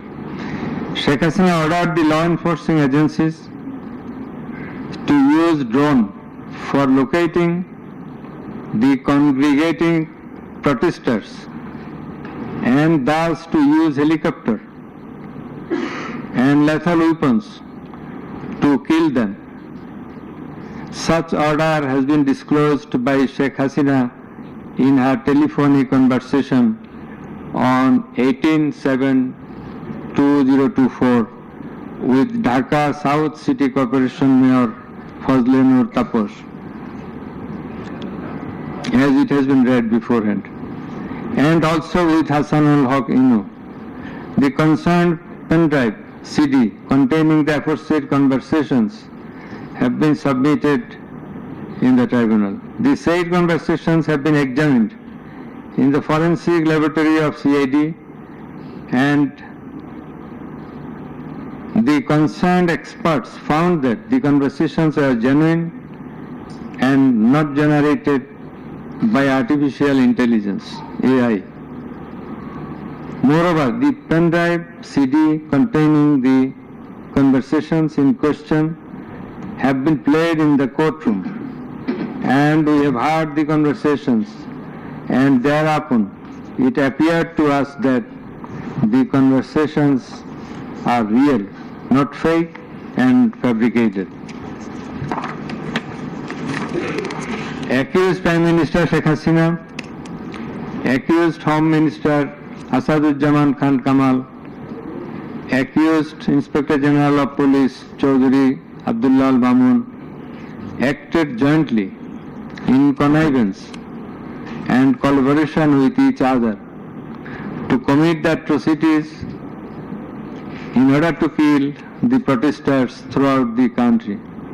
It has been disclosed by Chaudhry Abdullah Al Mamun in his testimony that A core committee consisting of Home Secretary Jahangir, Additional Home Secretary Political Mr. Tipu Sultan, Additional Secretary Reza Mustafa, SB Chief Munirul Islam, DB Chief Harun Rashid, RAB DG Barrister Harun Rashid, DMP Commissioner Habibur Rahman, DG of BGB Major General AKM Major General Ashrafuzzaman Siddiqui, DG of Ansar Major General AKM Aminul Haq, NTMC Chief Major General Ziaul Hassan, DGFI Chief and NSI Chief used to hold meeting every night after 19 July 2024 at the residence of Home Minister Asaduzzaman Khan Kamal. Accused Chaudhry Abdullah Al Mamun said that instruction to the core committee used to come from the Prime Minister. He also said that at one stage of the movement, it was decided to use drone to locate the gathering of the protesters and to use helicopter and lethal weapons to control the movement. In a meeting of the core committee, Sheikh Hasina passed a direction to use lethal weapon. Additional DIG Joabdar, who was present there, communicated the message to the police officers throughout the country to use lethal weapons accordingly. Furthermore, Chaudhry Abdullah Al Mamun said that in pursuance of the remark of Obaidul Qadir and Nanak that Chhatra League and Yuva League are enough to bring the movement under control.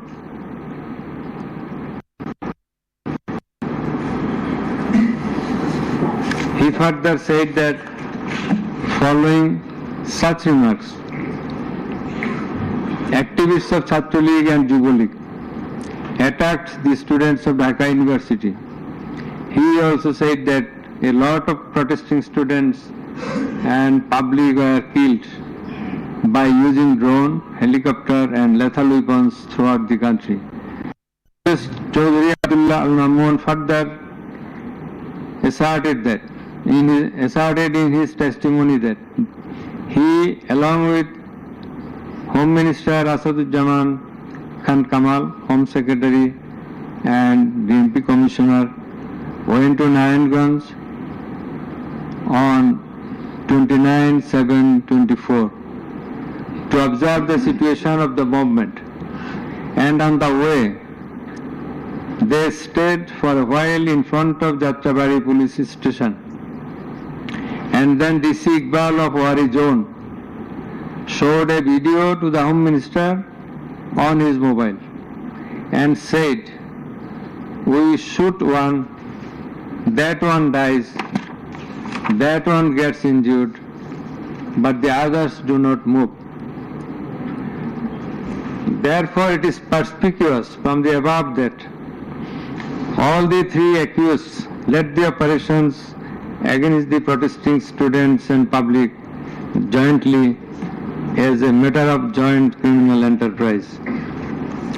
As the aftermath of Sheikh Hasina's order, as well as the supervision and guidance of accused Home Minister Asaduzzaman Khan Kamal and IGP Chaudhry Abdullah Al Mamun, the law enforcers and activists of Awami League, Chhatra League and Yuva League invaded the protesting students and public throughout the country by using drone, helicopter and lethal weapons, causing death to about 1,500, inclusive of 6 protesters at Sankarpur of Dhaka, namely Shahryar Khan Anas, Mahdi Hassan Junaid, MD Yaqub, MD Raqib Hawladar, Muhammad Ismamul Haq, Manik Mia alias Shaharik, and another 6 protesters at Ashuria of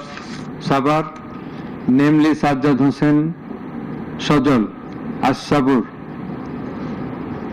Tanzil Mahmud Sujoy, Bayezid Bustami, Abul Hussein, and another unidentified protester near Dhaka and caused grievous injuries to about 25,000 of them.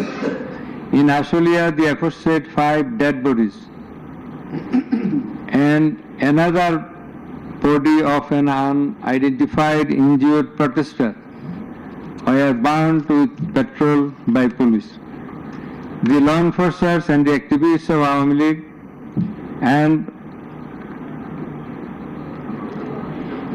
those of its affiliated organizations named Chhatra League and Yuva League killed and injured the protesting students and members of the public with lethal weapons like SMG, LMG, China rifle, shotgun, 9mm pistol, 7.62 pistol, both on the ground as well as from the helicopters from above the ground. The atrocities were committed by incitement, order, abatement, and failure to take preventive and punitive measures of the accused Prime Minister Sheikh Hasina, accused Home Minister Asaduজ্জামান Khan Kamal, accused Inspector General of Police Chaudhuri Abdullah Al Mamun, and by the abatement, aid and perpetration of the underlings, that is the subordinates. Some of the injured victims, members of the families of dead and injured protesters, other eyewitnesses from different parts of the country deposed in support of the atrocities of killing and injuring hundreds and thousands of protesters all over the country. Under the foregoing facts and circumstances, it has ostensibly been substantiated that the atrocities of killing and gravely injuring the protesting students and public took place almost all over the country. In view of the testimony of the investigating officer, the atrocities during the movement, July movement 2024, the atrocities occurred in 50 districts and lethal weapons were used in 41 districts of Bangladesh. We also find that victim witnesses from many districts testified in the tribunal stating that killing and injuring the students and common people took place in their respective districts during July movement 2024. Thus, it is clear enough that attack in question was directed against civilian population, and it was widespread and systematic.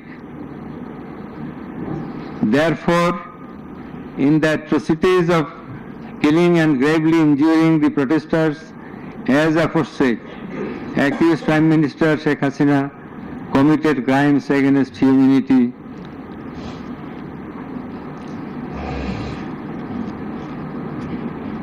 by her incitement, order, and also failure to take preventive and punitive measures under charge 1.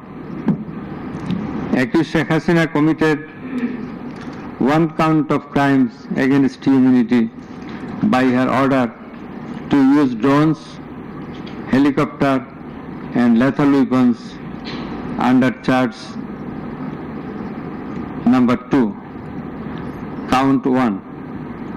Accused Prime Minister Sheikh Hasina committed crimes against humanity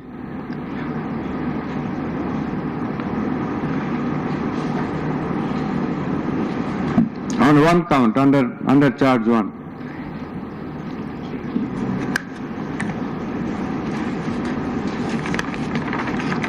Accused Asaduজ্জামান Khan Kamal and Chaudhuri Abdullah Al Mamun committed crimes against humanity by their abatement in the use of drones, helicopter and lethal weapons under charge number 2, count 2.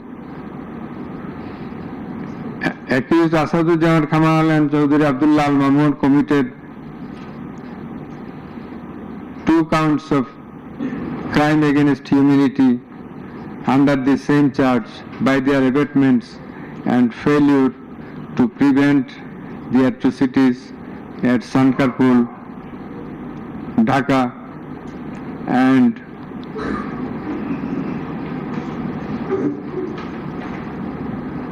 also committed crimes against humanity by their abatements and failure to prevent the atrocities in Ashulia, Sabha, Dhaka under the same charge. Accused Sheikh Hasina, the Prime Minister, and as the President of Awami League and the controlling authority of all affiliated organizations, was the superior commander of the said party leaders and activists, as well as the Home Minister and Inspector General of Police, that is accused Sheikh Hasina and 2 other accused were in the superior and subordinate relationship. On the other hand, the Home Minister was the superior of the Inspector General of Police, that is, they were in the superior and subordinate relationship. As required to be an element as required by the provisions of Rome Statute. In the like way, all the police officers were subordinate to the Inspector General of Police. They worked under him. Thus, it is apparent that accused Prime Minister Sheikh Hasina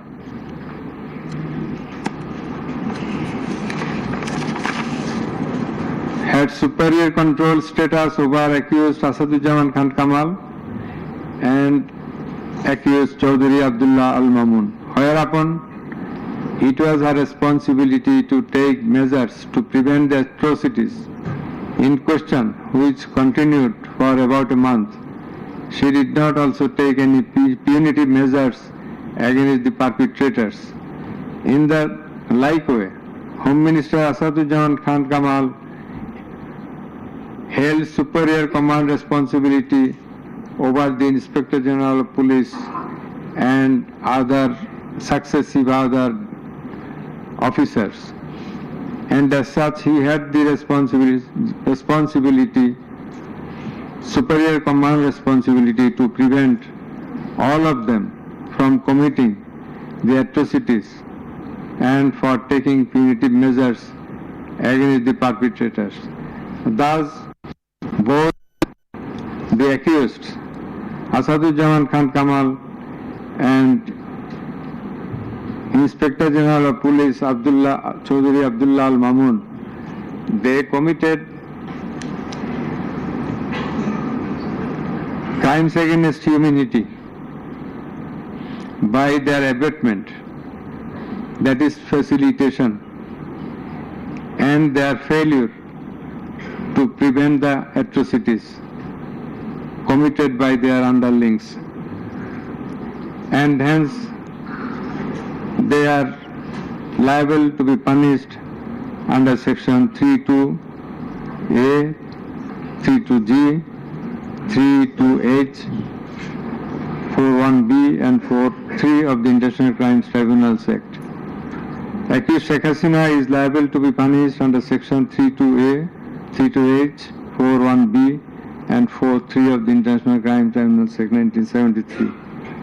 It is obvious from the facts and circumstances delineated herein before that the law enforcers and the activists of ruling party Awami League, as well as its affiliated organizations, targeted the unarmed civilian protesters countrywide and accordingly attacked them. Therefore,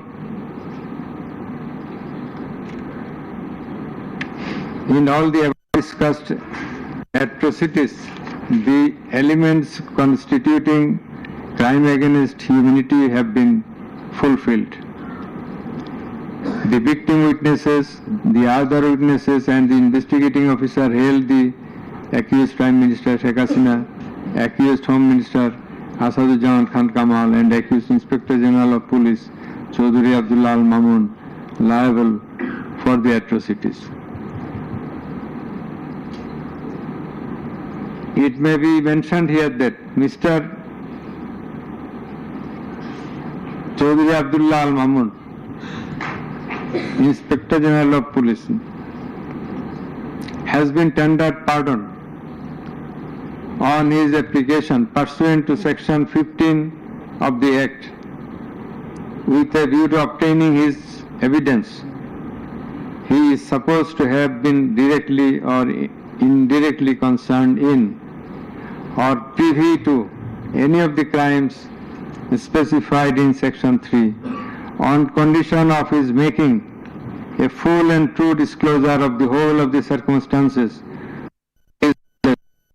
relative to the crime and to every other person concerned, whether as principal or abettor in the commission thereof.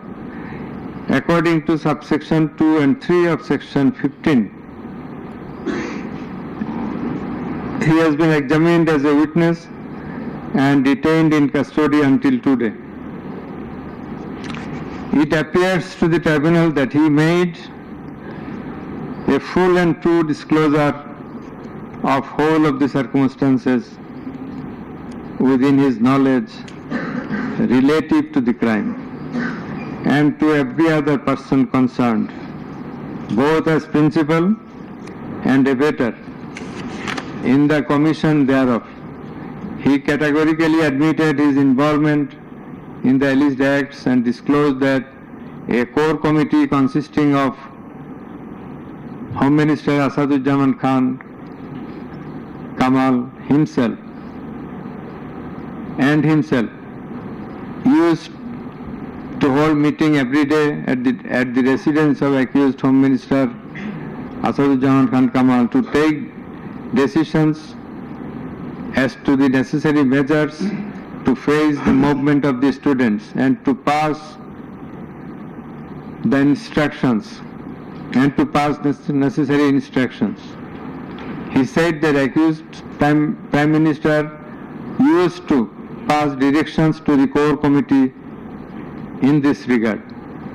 This accused also said that Sheikh Hasina directed them to use drone to trace the location of the protesters and to use helicopter and lethal weapons to kill the protesters. He mentioned that chain of command in the police service was not maintained.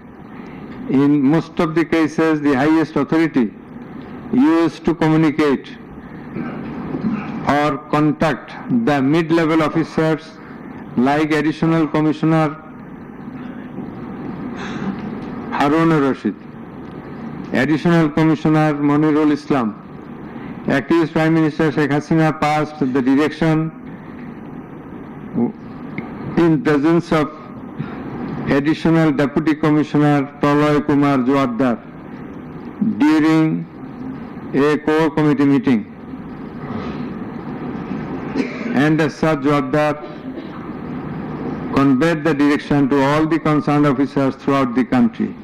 Direction means the direction to use helicopter and lethal weapons as well as drones.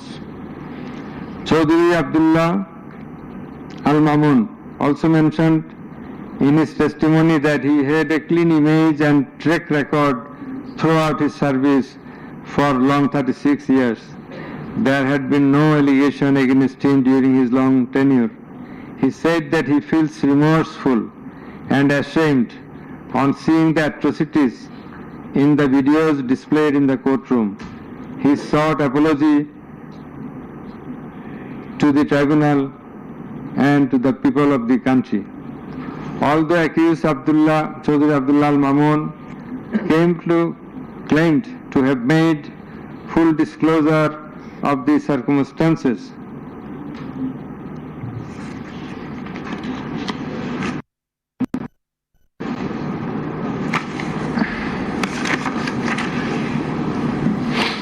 and we do also believe that made a full and true disclosure. But the offences he committed and admitted is punishable with the capital sentence. And as such, in consideration of his disclosure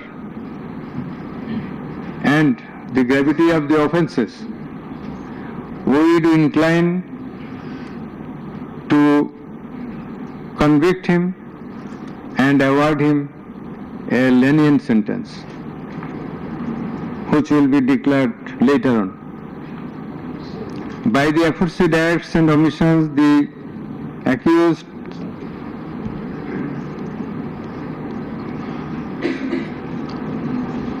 committed crimes against humanity under section 3(2)(a), subsection G, clause H, 4(1), 4(2), 4(3) of the International Crimes Tribunal Act 1973, as stated before.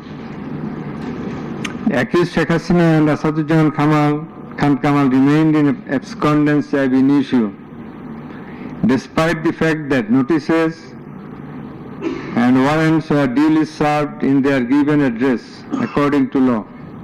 Moreover, they were asked by publishing notice in 2 daily newspapers to appear and contest the case, but they did not turn up. Thus, their abscondence itself is suggestive of their guilt.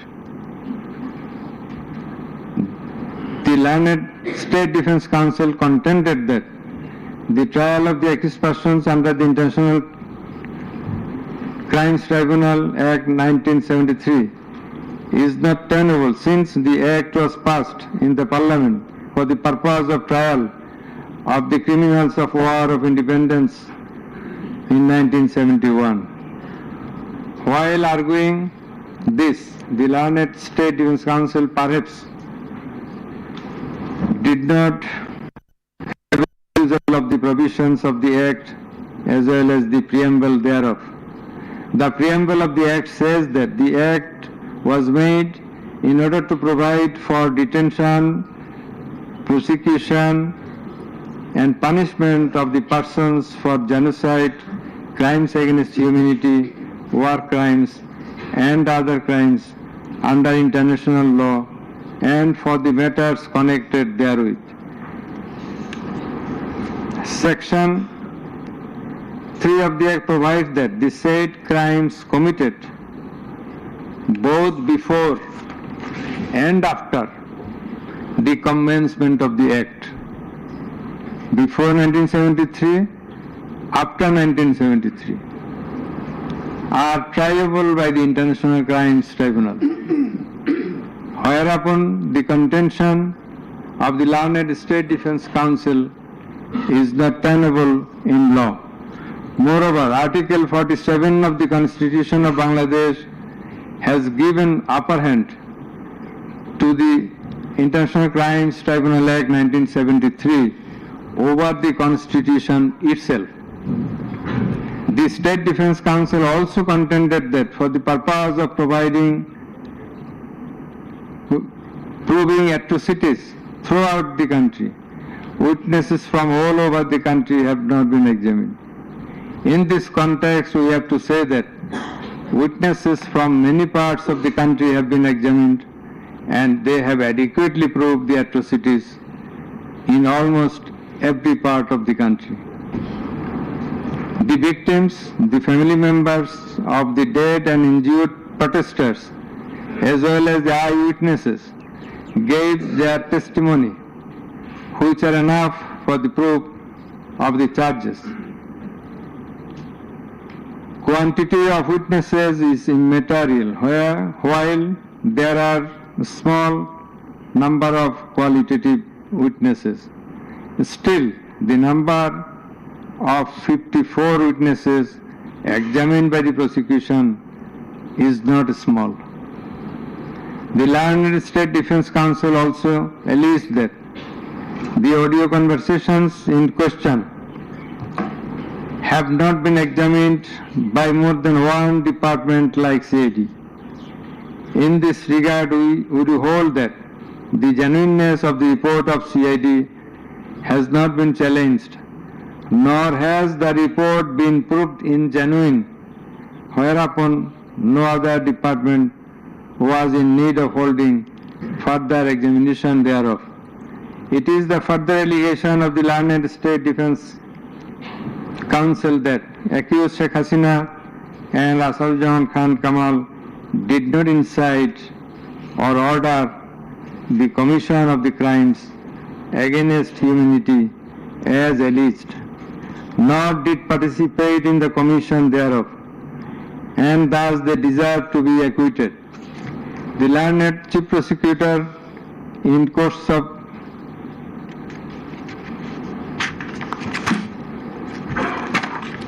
summing up,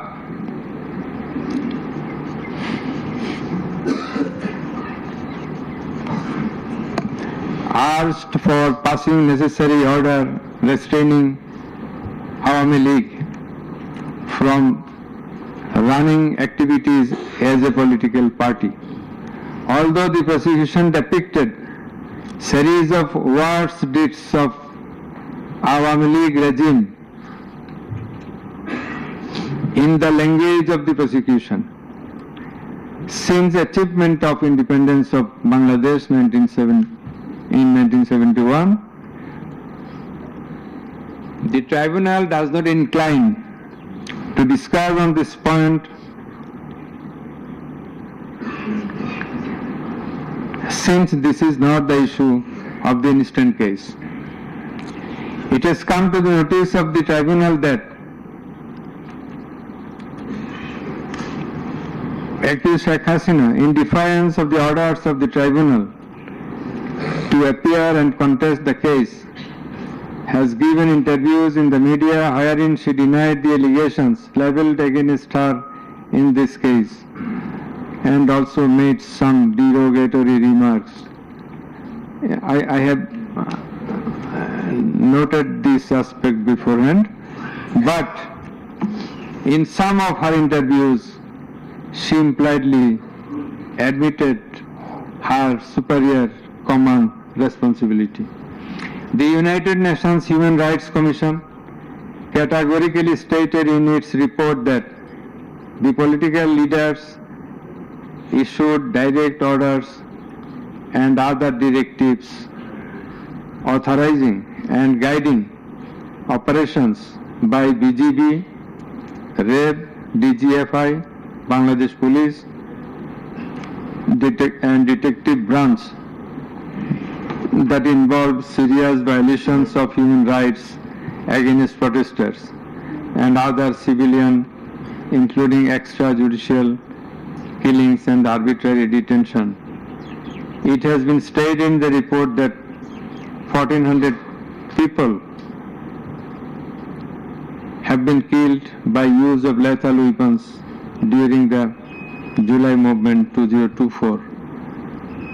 By the political leaders, the United Nations Human Rights Commission meant the highest government authorities. The authorities in question are unprecedented in the history of Bangladesh. The nature and extent of cruelty administered upon the protesters, inclusive of infants, women, and old, stirred the hearts of the people throughout the world. On seeing the scenario of dead and injured protesters and their outcry in the videos displayed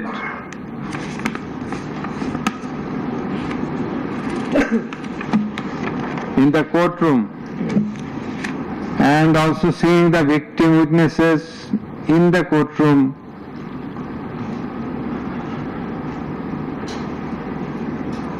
for giving testimony, who lost their skull, eyes, nose, hands, and legs.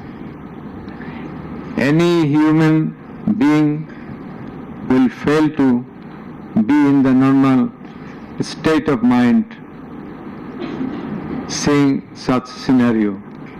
Such atrocities must be brought to an end at any cost. Justice must not fail.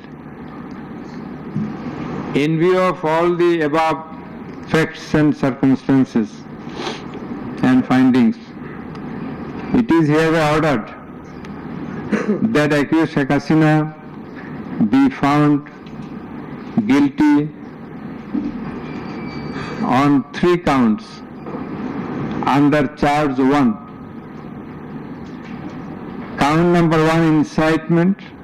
Count number 2, order to kill. Count number 3, inaction to prevent the atrocities and failing to take punitive actions against the perpetrators, and thus she is punishable. She is liable to punish under section 3, subsection 1A, section 3, subsection 2, clause G, section 3, subsection 2, clause H, section 4, subsection 1, clause B, and section 4, subsection 3 of the International Crimes Tribunals Act 1973 under the charge number 1. But we do hold that for all these 3 counts of crime against humanity, we do incline to award a single sentence, that is the sentence of imprisonment till natural death for under charge 1. Under charge 2,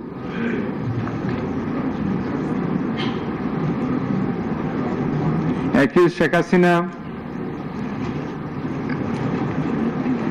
is liable on 2 counts.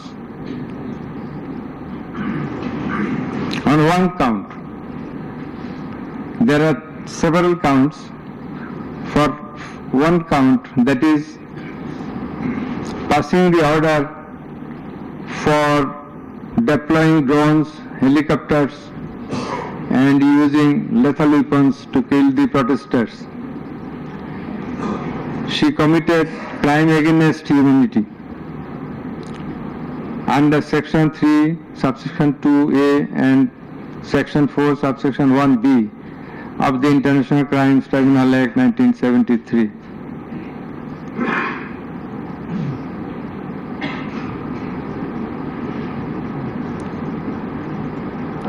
She also committed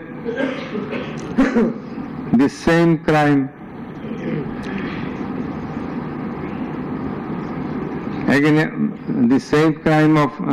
crime against humanity on the second count, killing 6 persons at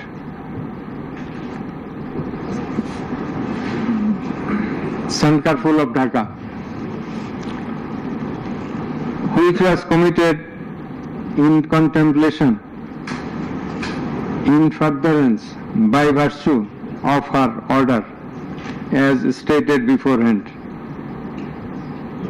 And similarly, she committed the same crime, that is the crime against humanity, on another count for causing the killings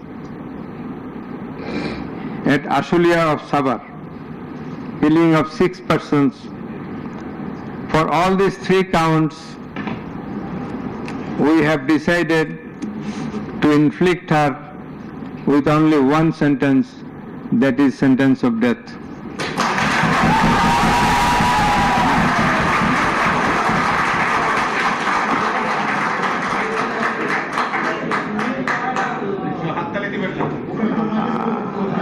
Please. For আপনাদের বিনীতভাবে অনুরোধ করছি আদালতের decorum, ট্রাইব্যুনালের decorum maintain করার জন্য। আপনাদের যা উচ্ছ্বাস, যা এক্সপেকটেশন, যা প্রকাশভঙ্গি, সেটা আদালতের ট্রাইব্যুনাল রুমের বাইরে যে করলে সেটা আরো শোভনীয় দেখা যাবে। Thank you. প্লিজ সাইলেন্ট থাকবেন।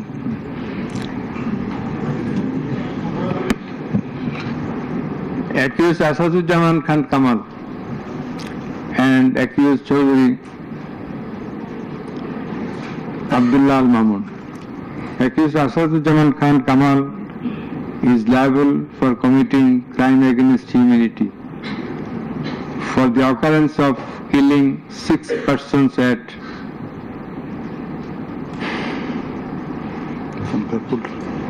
Sankarpur of Dhaka.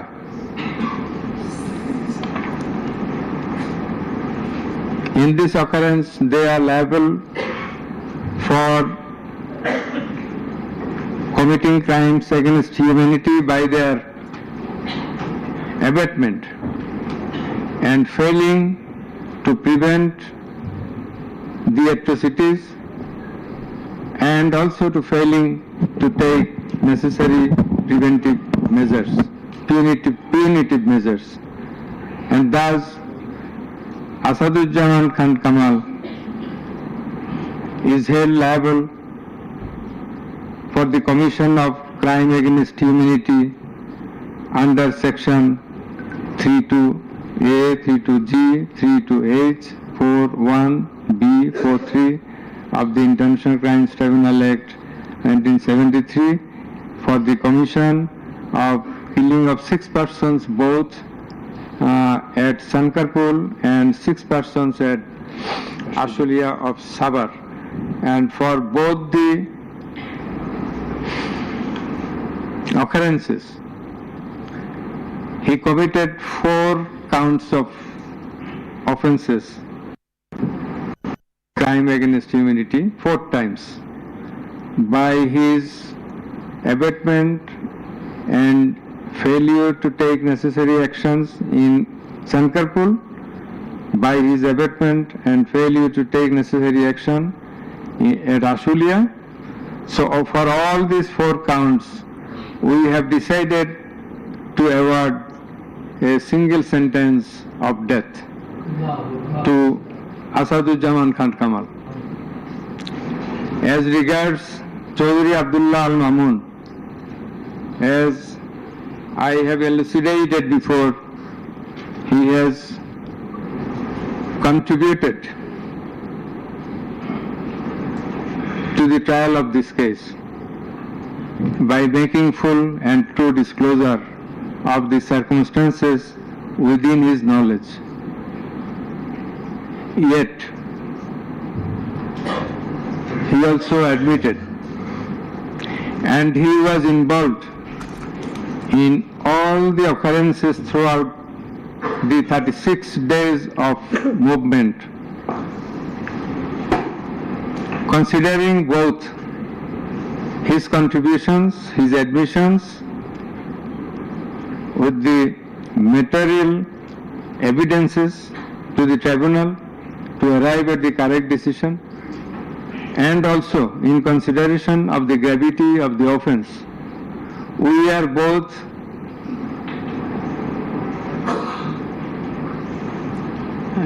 remitting his sentence and awarding a sentence with leniency. That is, the offences involve capital punishment.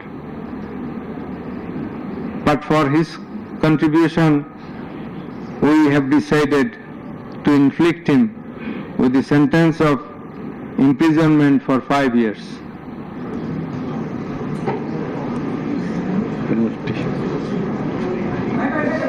The properties of accused Sheikh Hasina and accused Asadujaman Khan Kamal in Bangladesh be confiscated in favor of the state. The government is directed to pay considerable amount of compensation to the protesters concerned in this case who have been killed in July movement 2024, and also to take measures to pay adequate compensation to the wounded protesters in consideration of the gravity of their injury and loss. The sentence shall be carried out in accordance with the provisions laid down in section 20 subsection 3 of the International Crimes Tribunals Act 1973, preferably pursuant to the long-standing practice. Let a copy of this judgment be transmitted to the District Magistrate Dhaka for necessary action. Let copy of the judgment be supplied to accused Chaudhry Abdullah Al Mamun according to law. The absconding accused will not get any copy at the moment. So thank you all very much.